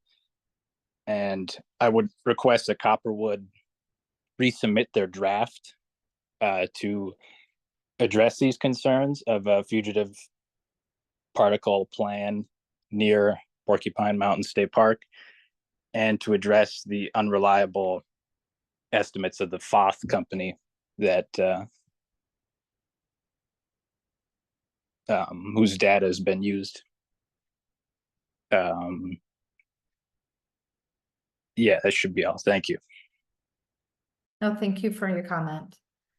So the next person is going to be Diana Oppenheim, and then I would also like to call Susan Betila, I think I said that right, Alexander Hegman, and Jennifer Pruim. If those folks are on and they would still like to make a comment, just go ahead and raise your hand. But Diana, as soon as you are ready, you can go ahead and state your name and any affiliation for the record, and then start your comment. Thank you. My name is Diana Oppenheim. I'm a resident of Oakland County, Michigan, and I urge you to reject the Copperwoods air quality permit. I'm going to get a little personal, then I'll rein it in, but I was born and raised in Michigan, the Detroit area, and when I grew up, I didn't have anyone to show me how beautiful Michigan truly was. I was one of 3 kids, single mom. We just didn't have the resources to travel. And it wasn't until I was 27 that I camped for the very first time. And I had moved to California to do that. I remember waking up in my tent, which I had never slept in a tent before, but it had been pouring rain all night. And I remember waking up and I stepped outside and I viscerally remember breathing in the clean morning air. And that changed my whole life. So when I moved back to Michigan in 2020, I was so excited to explore the parts of Michigan that I never got a chance to visit when I was a kid.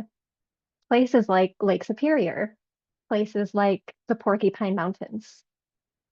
So the air vents that would be built near there would emit toxic chemicals, benzene, formaldehyde, arsenic, cobalt, mercury, manganese, and more. That doesn't sound clean or peaceful. And looking at the permit application, it becomes clear that the baseline data being collected isn't even from the proposed site, because no air quality monitor is present. So how can you create a valid permit with the full scope of potential harm if the baseline data isn't even accurate?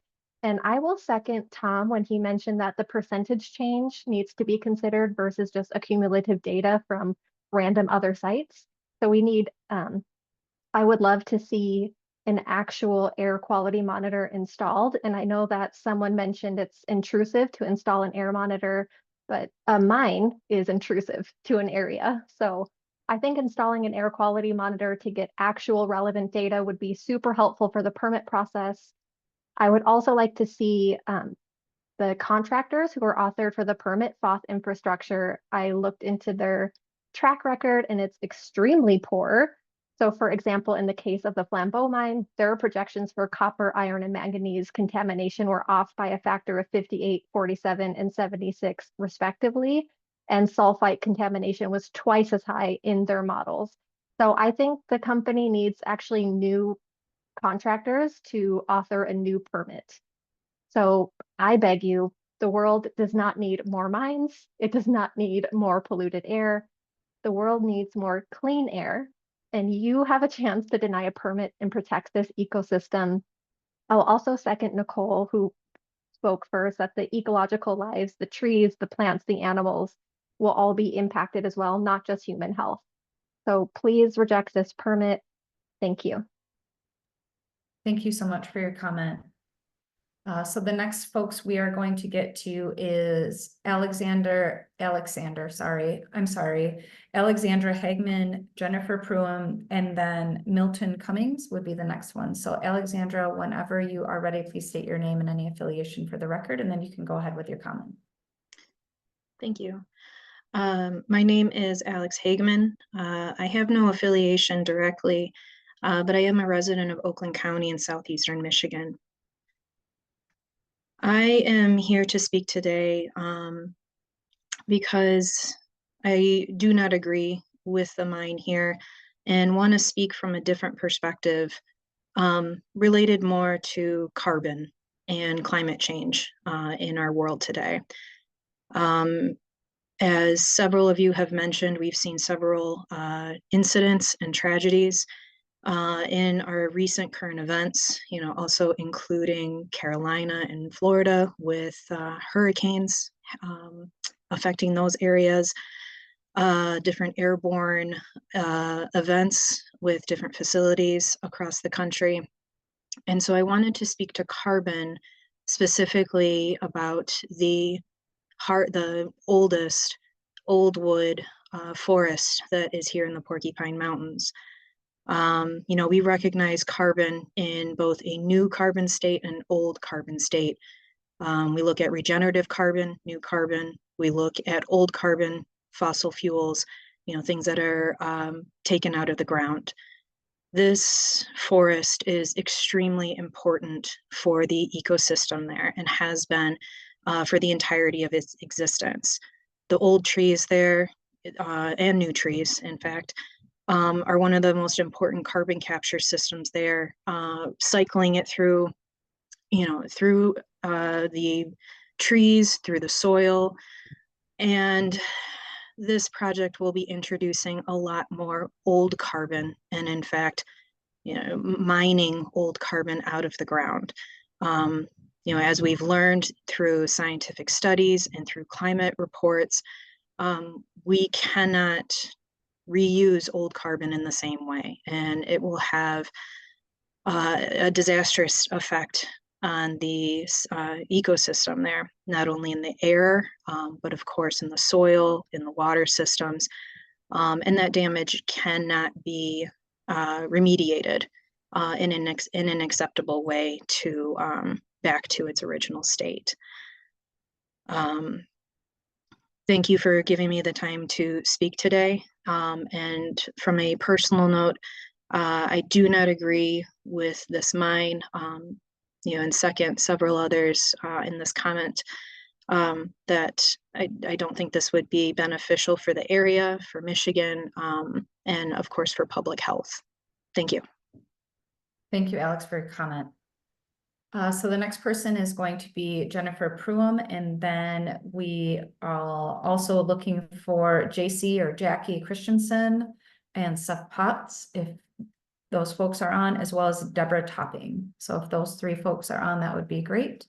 All right, Jennifer, whenever you are ready, you can go ahead and again state your name for the record and any affiliation, and then go ahead with your comment.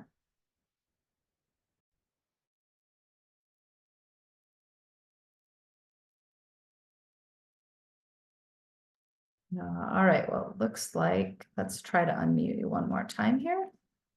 There you go. Now you should, now we can hear you. Thank you. Okay, thank you Apologies for so that. much. My name is Jen Prime, and I am from Kent County in the Grand Rapids area of Michigan.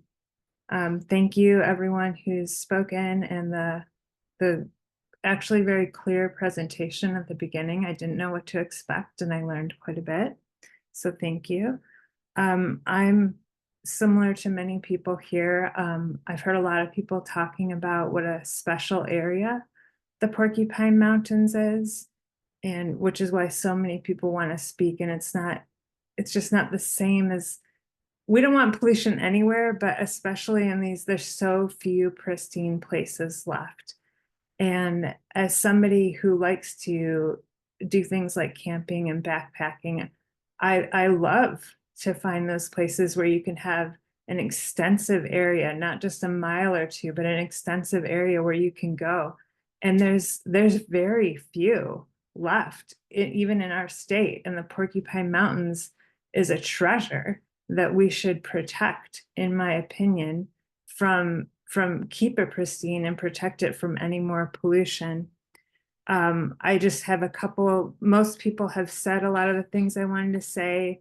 I also would just like to add that any of the pollution that gets in the air, it often just ends up in the water. And there are cases like in the Flambeau mine, where one of the creeks, I think it was like Stream C, became so polluted that it was marked by the Environmental Protection Agency as, I don't even know what the name of it was, but it was an at-risk stream after the Flambeau mine polluted. And so those things that get in the air do end up in the water, and there's the brook trout in the Porcupine Mountains and in the creeks and in the rivers, and we really want to protect all those animals. They're sensitive to those pollutants that would get in the water. And also, to further what somebody else was saying about FOF, there's another example of that company that Copperwood has hired of not having the greatest track record. And this one isn't specific to their air quality predictions, but it's another type of modeling where their computers and their modeling wasn't very good. And they were trying to do some predictive wetlands impact modeling. And Got about 30 seconds, just wanted to let you know. Okay. And in the end, people from your department, somebody, Eric Chatterson from the Water Resources Division at EGLE, he stated that FOF predetermined what was going to happen, and it just manipulated the mathematics to make this happen. And so I do not trust FOF, and I agree that they should have to get a different organization. Thank you. Thank you so much for your comment. So the next person is going to be Jackie or JC Christensen. Apologies if I'm getting your name incorrect. And then after that, we've got Deborah Topping and Marjorie Steele, if Marjorie's on. So if you want to go ahead with your comment whenever you are ready, and just don't forget to state your name and any affiliation for the record. Hi, yeah, this is Jackie Christensen. I'm a volunteer advocate for clean water. I live in White Bear Lake, Minnesota. So greetings, everyone. I am a lifelong Minnesotan and have spent a lifetime going to Porcupine Mountain State Park. I go for the solitude, the wildlife, to walk among the old growth hemlocks, and to be at the shores of Lake Superior. I was fortunate to be at the Porkies yesterday. So these things are really fresh in my mind. At every peak, on every trail, and beside the waters, I found myself wondering, what will this place be with mining operations nearby? Have EGLE folks, have all of you stood in these places and imagined this as well? So I'm baffled. Exhaust vents proposed 200 feet from the state park and less than a mile to Lake Superior, spewing a chemical cocktail of 14 toxic air contaminants. These toxins we know travel in the air, yet nowhere in the permit application does it mention impacts to Porcupine State Park or Lake Superior. It is remiss to approve this permit as is. Rather, the company should be required to resubmit an application which includes analysis of impacts to ecology and outdoor life on the Porkies and Lake Superior. Further, noise and light impacts must be considered. They are not irrelevant to air exhaust vents. You welcome new rules to this process, so I propose that EGLE recognize the unique needs of this sensitive old growth forest and require modeling and minimization of noise and light impacts. I'm like one of the migratory birds that I saw at Porcupine yesterday. Not a full-time resident, but so grateful for this place of rejuvenation. Let's make sure that future generations of plants and animals and humans have the same opportunity. Protect the Porkies, pure Michigan, pure air, waters, and lands. Thank you. Jackie, thank you so much for your comment. The next person is Deborah Topping, and then we're going to go to Marjorie Steele and Kathleen Heidman. Kathleen is the last person that has pre-registered to make a comment. So if anyone else would like to make a comment, you can start thinking about raising your hand. So we'll get to you in just a couple minutes. So Deborah, you are up next if you would like to make a comment. Go ahead and just state your name for the record. Oops, sorry. Go ahead. Apologies. Awan nin Indigenous Kaj Nagachi Wanang and Dunjaba 1854 treaty. Deborah Topping, calling from Fond du Lac, Minnesota. As I'm listening to all of this, my questions are, has there been a cultural survey? Has there been an draft environmental impact? Has there been any tribal consultation? And I do not believe that Michigan should have a mine such as this. It's poison. And I don't even understand how you all would okay such poison that will be for your children, for your grandchildren. So, no is my vote. Thank you. Thank you so much for your comment. The next person is going to be Marjorie Steele, and then we have Kathleen Heidman. Marjorie, so whenever you're ready, go ahead with your comment. Sure, thank you. My name is Marjorie Steele. I am the founder and executive director of the Economic Development Responsibility Alliance of Michigan. We have submitted our full, formal written public comment a little bit earlier today. So I'm going to keep my comments today real brief and just kind of summarize an outline of what we sent over to you.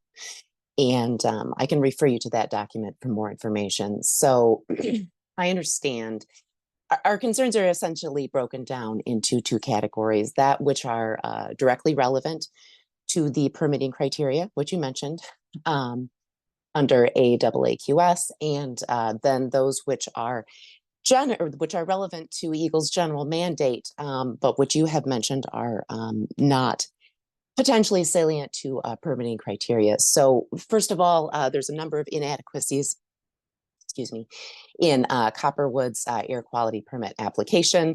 Many of these have been kind of touched on before. We have inadequacy of past baseline data and inadequacy of future baseline data. Again, this has been addressed.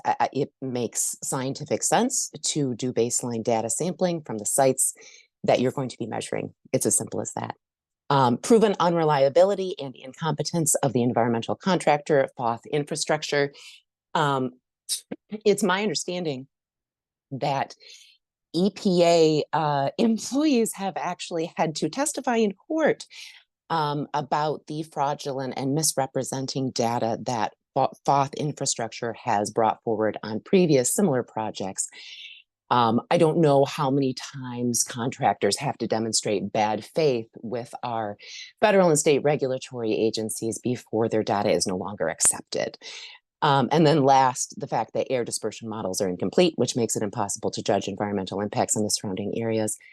Outside of that direct permit criteria, but salient to EGLE's regulatory mandate, and again, these have been mentioned by many other commenters today, impact to Porcupine Mountains State Park habitat, impact to Porcupine Mountains recreation and tourism, which has critical economic impacts as well, light and noise pollution, and the cumulative long-term impacts of industrial build-out. And I understand what all of the staff has said so far about what is enforceable and what is within your current permitting criteria. However, I also understand that having worked with many local government officials and state legislators, and even the EPA itself on other similar heavy industrial developments, I understand that this is essentially a merry-go-round, and no one wants to hold the ball in terms of accountability for issues like light pollution and noise pollution and environmental impact, which slip through your permitting gaps. And at the end of the day, as was mentioned at the beginning of this presentation, it is— About 30 seconds, just to let you know. Sure, thank you. It is the Air Quality Department's mission to protect public health and the environment. And so at the end of the day, it is EGLE's responsibility to figure out a way to fill these gaps. So we are asking that you either deny the permit application or insist that it be resubmitted with these rectifications, and also that EGLE work immediately to close these gaps. Thank you so much. Thank you for your comment. So the next person is going to be Kathleen Heidman, and then we will get into other folks that are raising their hands and would like to make comments. So Kathleen, I'm ready for you whenever you'd like to just state your name and any affiliation for the record. Hi, my name is Kathleen Heidemann. I'm a board member of the Upper Peninsula Environmental Coalition, the longest serving environmental organization in the Michigan Upper Peninsula. And I personally have been camping and hiking and recreating in Porcupine Mountains now for 30 years. Since tonight's public hearing was intended for all interested parties, I'd like to also say I'm speaking on behalf of the many creatures who are not given a voice in that permitting process, as claws and beaks and roots are unable to click on little email links and submit legible comment. The Porcupine Mountains, we should note, include several endangered species, threatened species, and species of special concern, including beings such as small blue-eyed Mary, ram's head lady slipper, hooker's fairy bells, slender cliffbrake, male fern, gray wolf, wood turtle, peregrine falcon, merlin, and bald eagle. The Porky's old growth trees themselves will also be negatively impacted, along with rich ecosystems of lichens, mosses, mushrooms, many of which are exquisitely sensitive to airborne pollution and are damaged or killed by heavy metal. According to the EPA, air pollution from sulfur damages trees and forest soils, atmospheric nitrogen reduces the biodiversity of plant communities and harms fish and other aquatic life. Mercury and other heavy metal compounds emitted as exhaust eventually bioaccumulate in plants and animals. We share the following specific concerns. This permit would authorize potential emissions totaling 25.3 tons of particulate matter per year. 25.3 tons is also probably a significant understatement, since this permit does not include fugitive dust particulate emissions in that number, expected to be generated throughout the site by ore crushing, vehicle travel, dust from the tailings disposal facility, etc. These, I believe, are all considered non-point sources. According to the EPA, mines and mills generate fugitive air pollution, including oxides and particulate matter, copper and iron, but also arsenic, antimony, cadmium, lead, mercury, and zinc may be present along with metallic sulfates. And many of those were included in the toxic analysis list. Under Rule 2225 toxic analysis, there will be impacts from arsenic, cadmium, cobalt, copper, manganese, and other contaminants of concern. None of these are part of the Pure Michigan promotion scheme. Not all of the predicted impacts fall below the screening limit, so the hazards of some of these toxic air contaminants are not treated or diminished under the permit. They're merely dispersed. These toxic air contaminants will be dispersed over the surrounding environment. The permit's use of health-based screening models predicts the concentration of pollutants that humans in the area are exposed to, but human health screening does not guarantee ecological health. In fact, the limits for many of the mine's predicted toxic, especially metal, will negatively impact flora and fauna in the area. For example, the proposed emission About rate 30 seconds, just to let you know. selenium is 7.52 pounds every 8 hours, question mark. This poses significant risks to amphibians, humans, birds, nesting birds, and bioaccumulation, which threatens all of us. The draft air permit does not mention specifically the documented presence of mercury and ore from this none such. And I'm concerned that the mercury threat of this project is underestimated.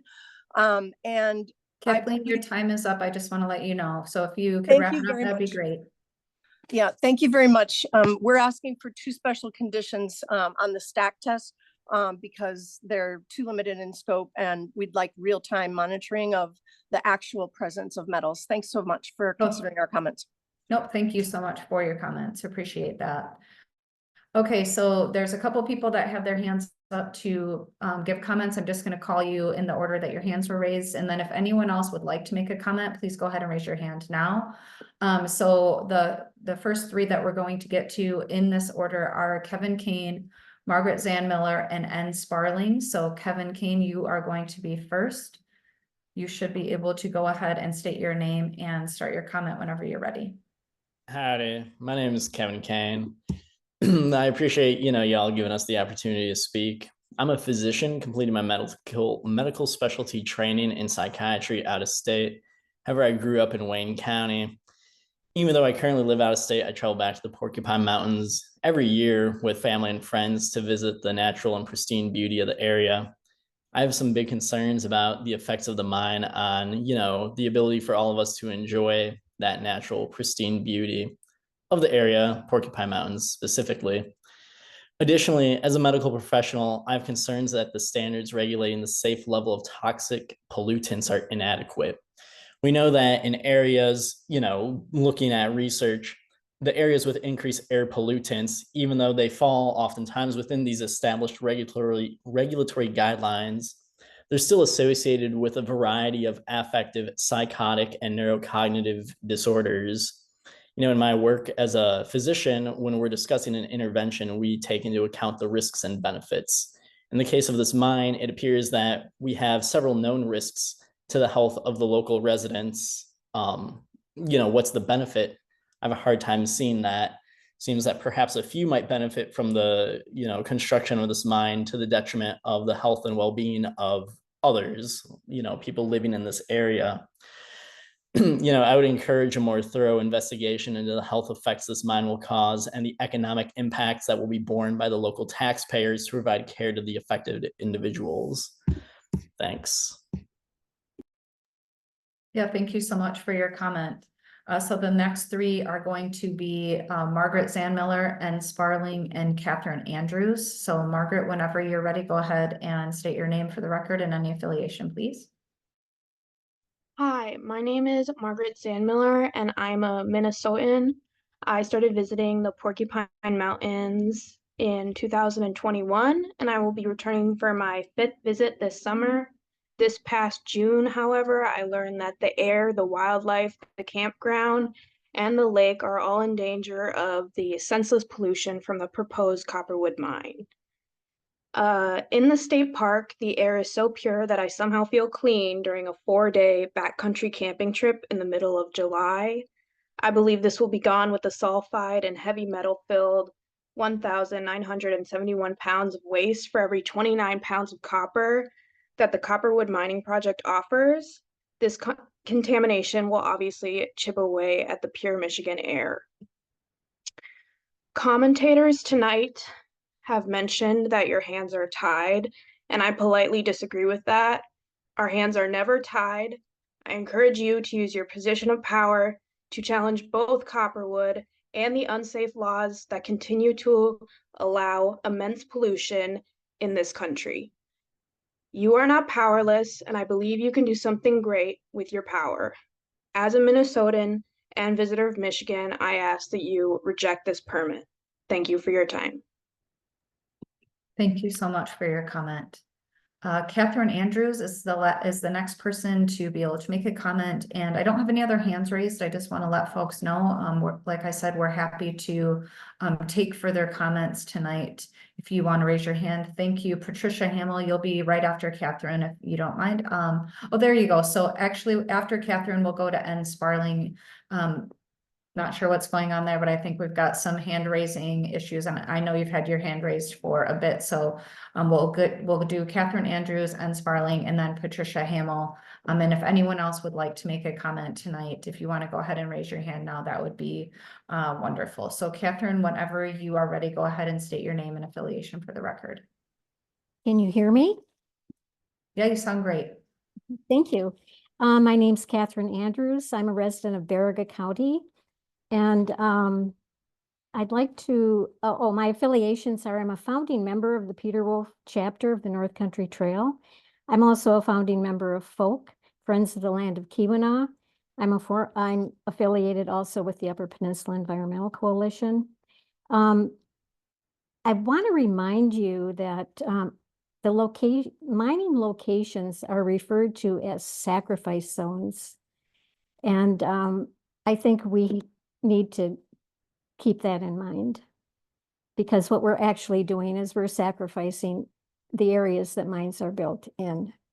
I'd like to talk a little bit. I do have experience with EGLE, and I was involved in trying to clean up the Warden biomass plant in Lance in Gogebic County.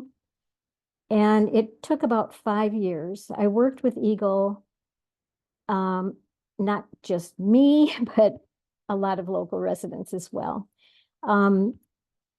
We had problems getting EGLE to take our concerns seriously. There was a lot of fugitive dust involved with that plant.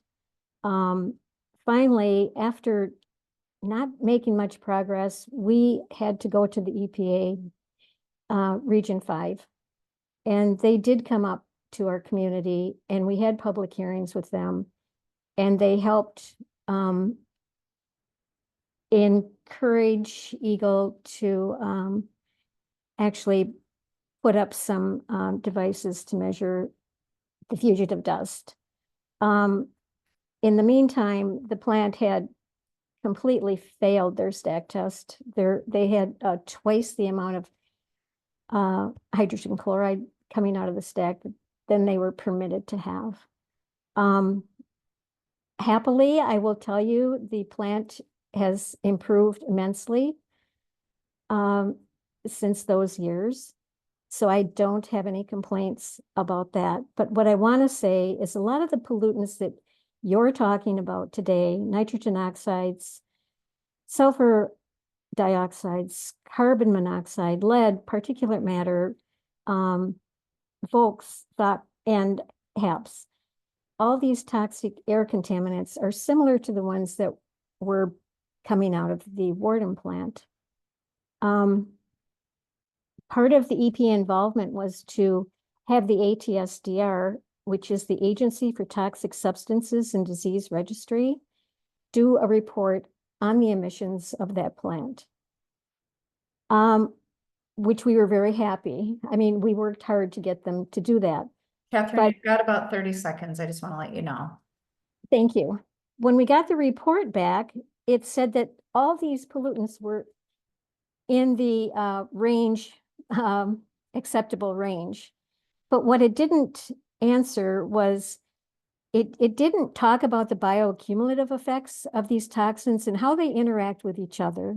So I think that's a very blatant failure of our agencies to protect us.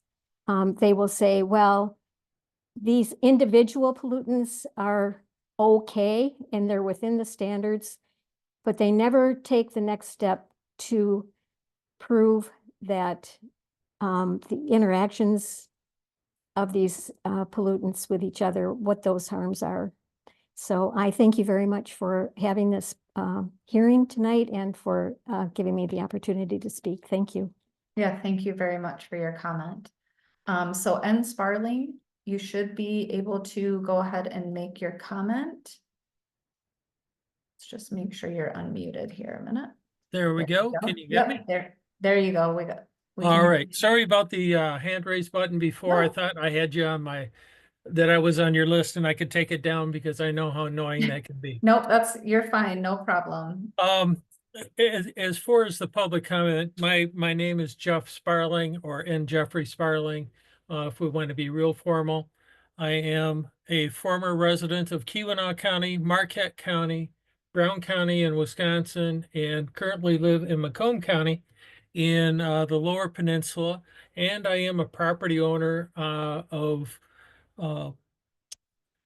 a heritage home that we have over in Georgian Bay in Ontario.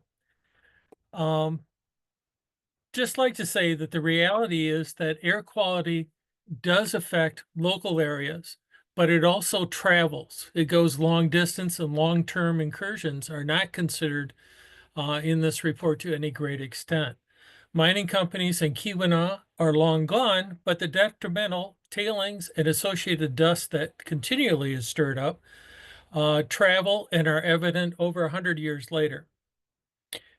This being the case, and that the mining operation has a lifespan projected as around 11 years, the damage done by the dust, air, and emissions of other chemicals will linger in the area and make its way downstream, be it in air or water.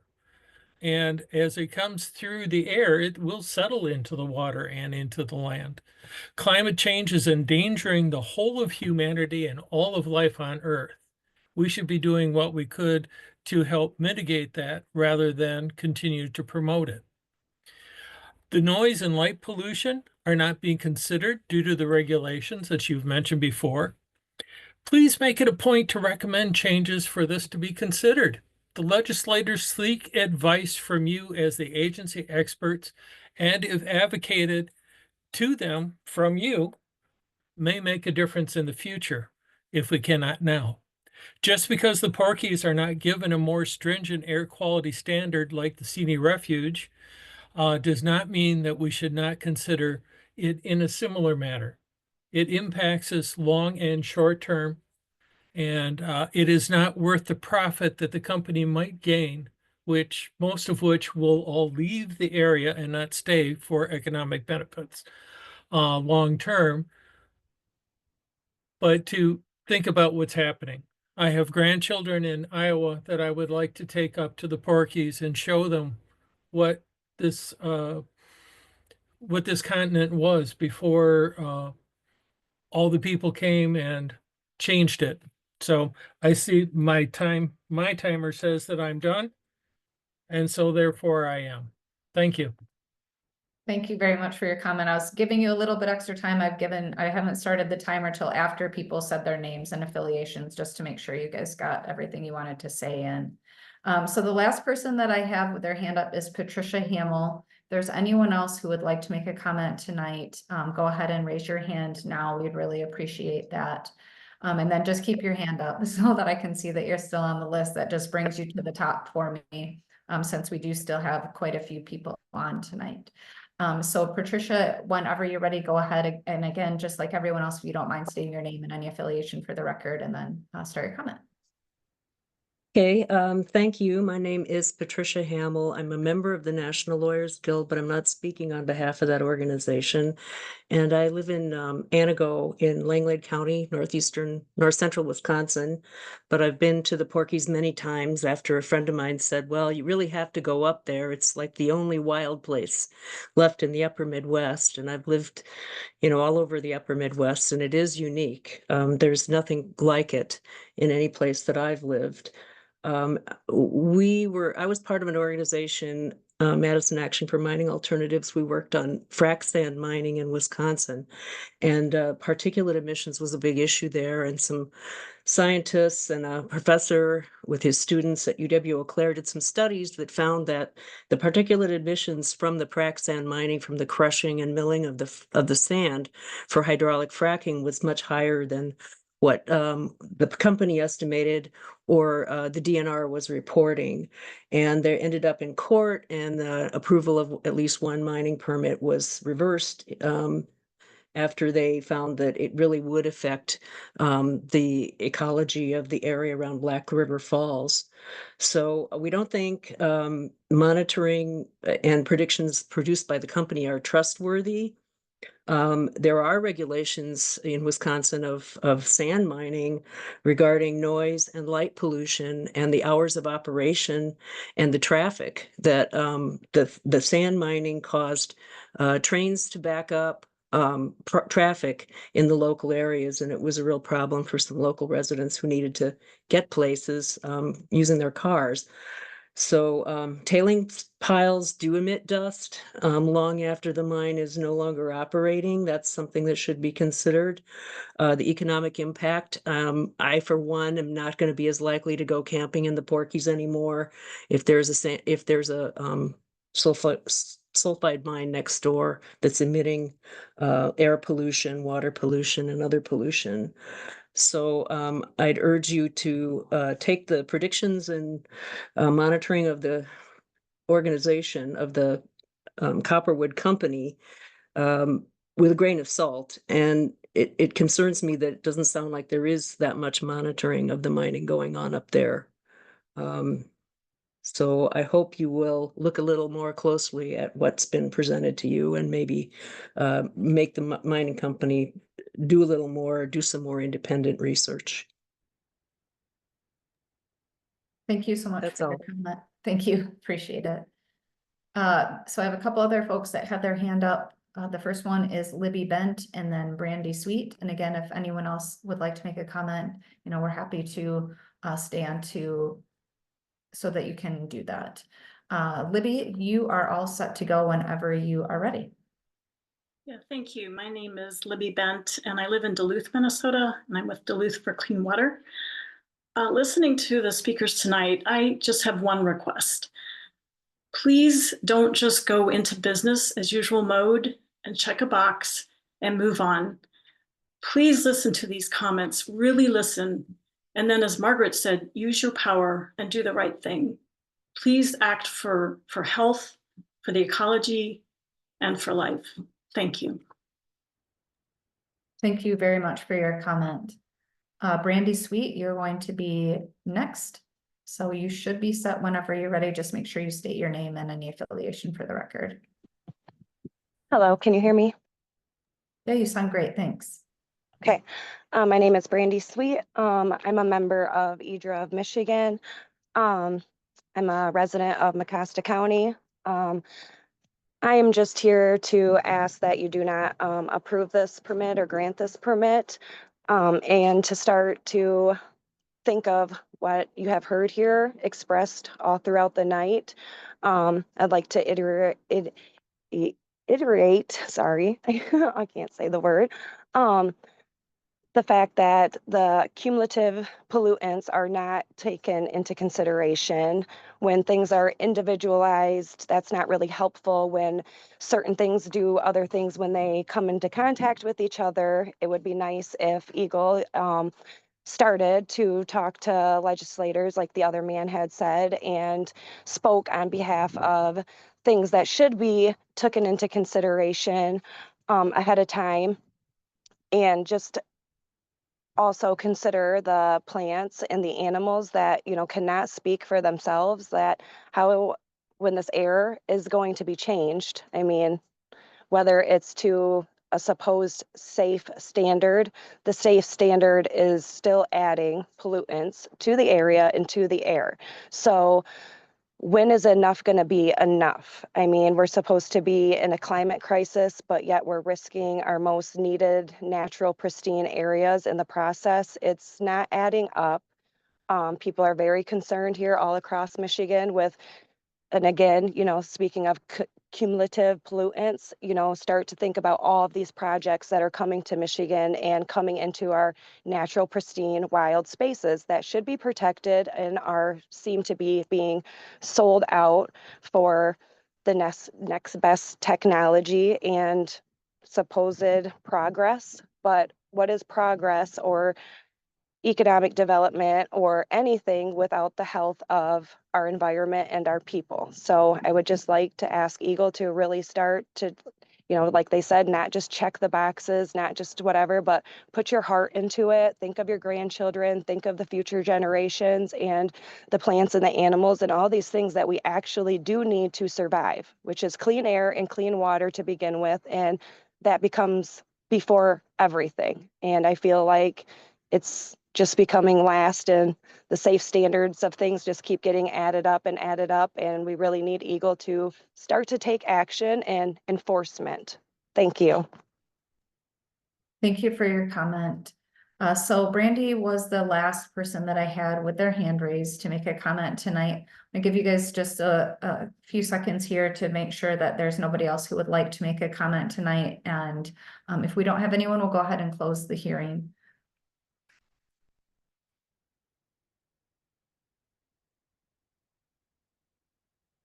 Okay, Annette, I'm not seeing any. Are you okay with me closing the hearing down? Yes, go ahead. All right, thank you so much. Okay, so we just have to officially close the hearing and then we'll get to a couple other things before we end the meeting tonight. So thank you so much for taking the time to participate in this meeting tonight. We appreciate your interest in protecting Michigan's air quality.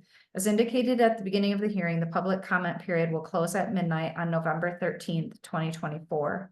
All interested parties, anyone who provided comments during the public comment period, and anyone who attended the public hearing will be notified of the final decision on this proposed permit. So the hearing is now closed. Thank you again.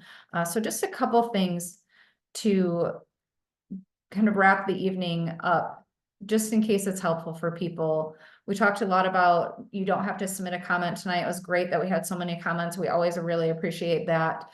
If you submitted a comment tonight and you want to do another one, or if you didn't tonight and you still want to, here's the ways that you can do that. So you can submit those by mail. I always like to say we literally will take it on a Post-it note or a card or a napkin even. It doesn't really matter. We'll take it in writing in any way you want to send it in. You can send it in by email to EGLE AQD PTI public comments at michigan.gov. And then one of the ways that folks also like to do it is basically what we did tonight is, give a call to our public comment voicemail. It's 517-284-0900, and you can just read your comment out or, voice your comment there. And all of these ways count the same, whether you gave one tonight or you do one of these other ways, it all counts the same. So,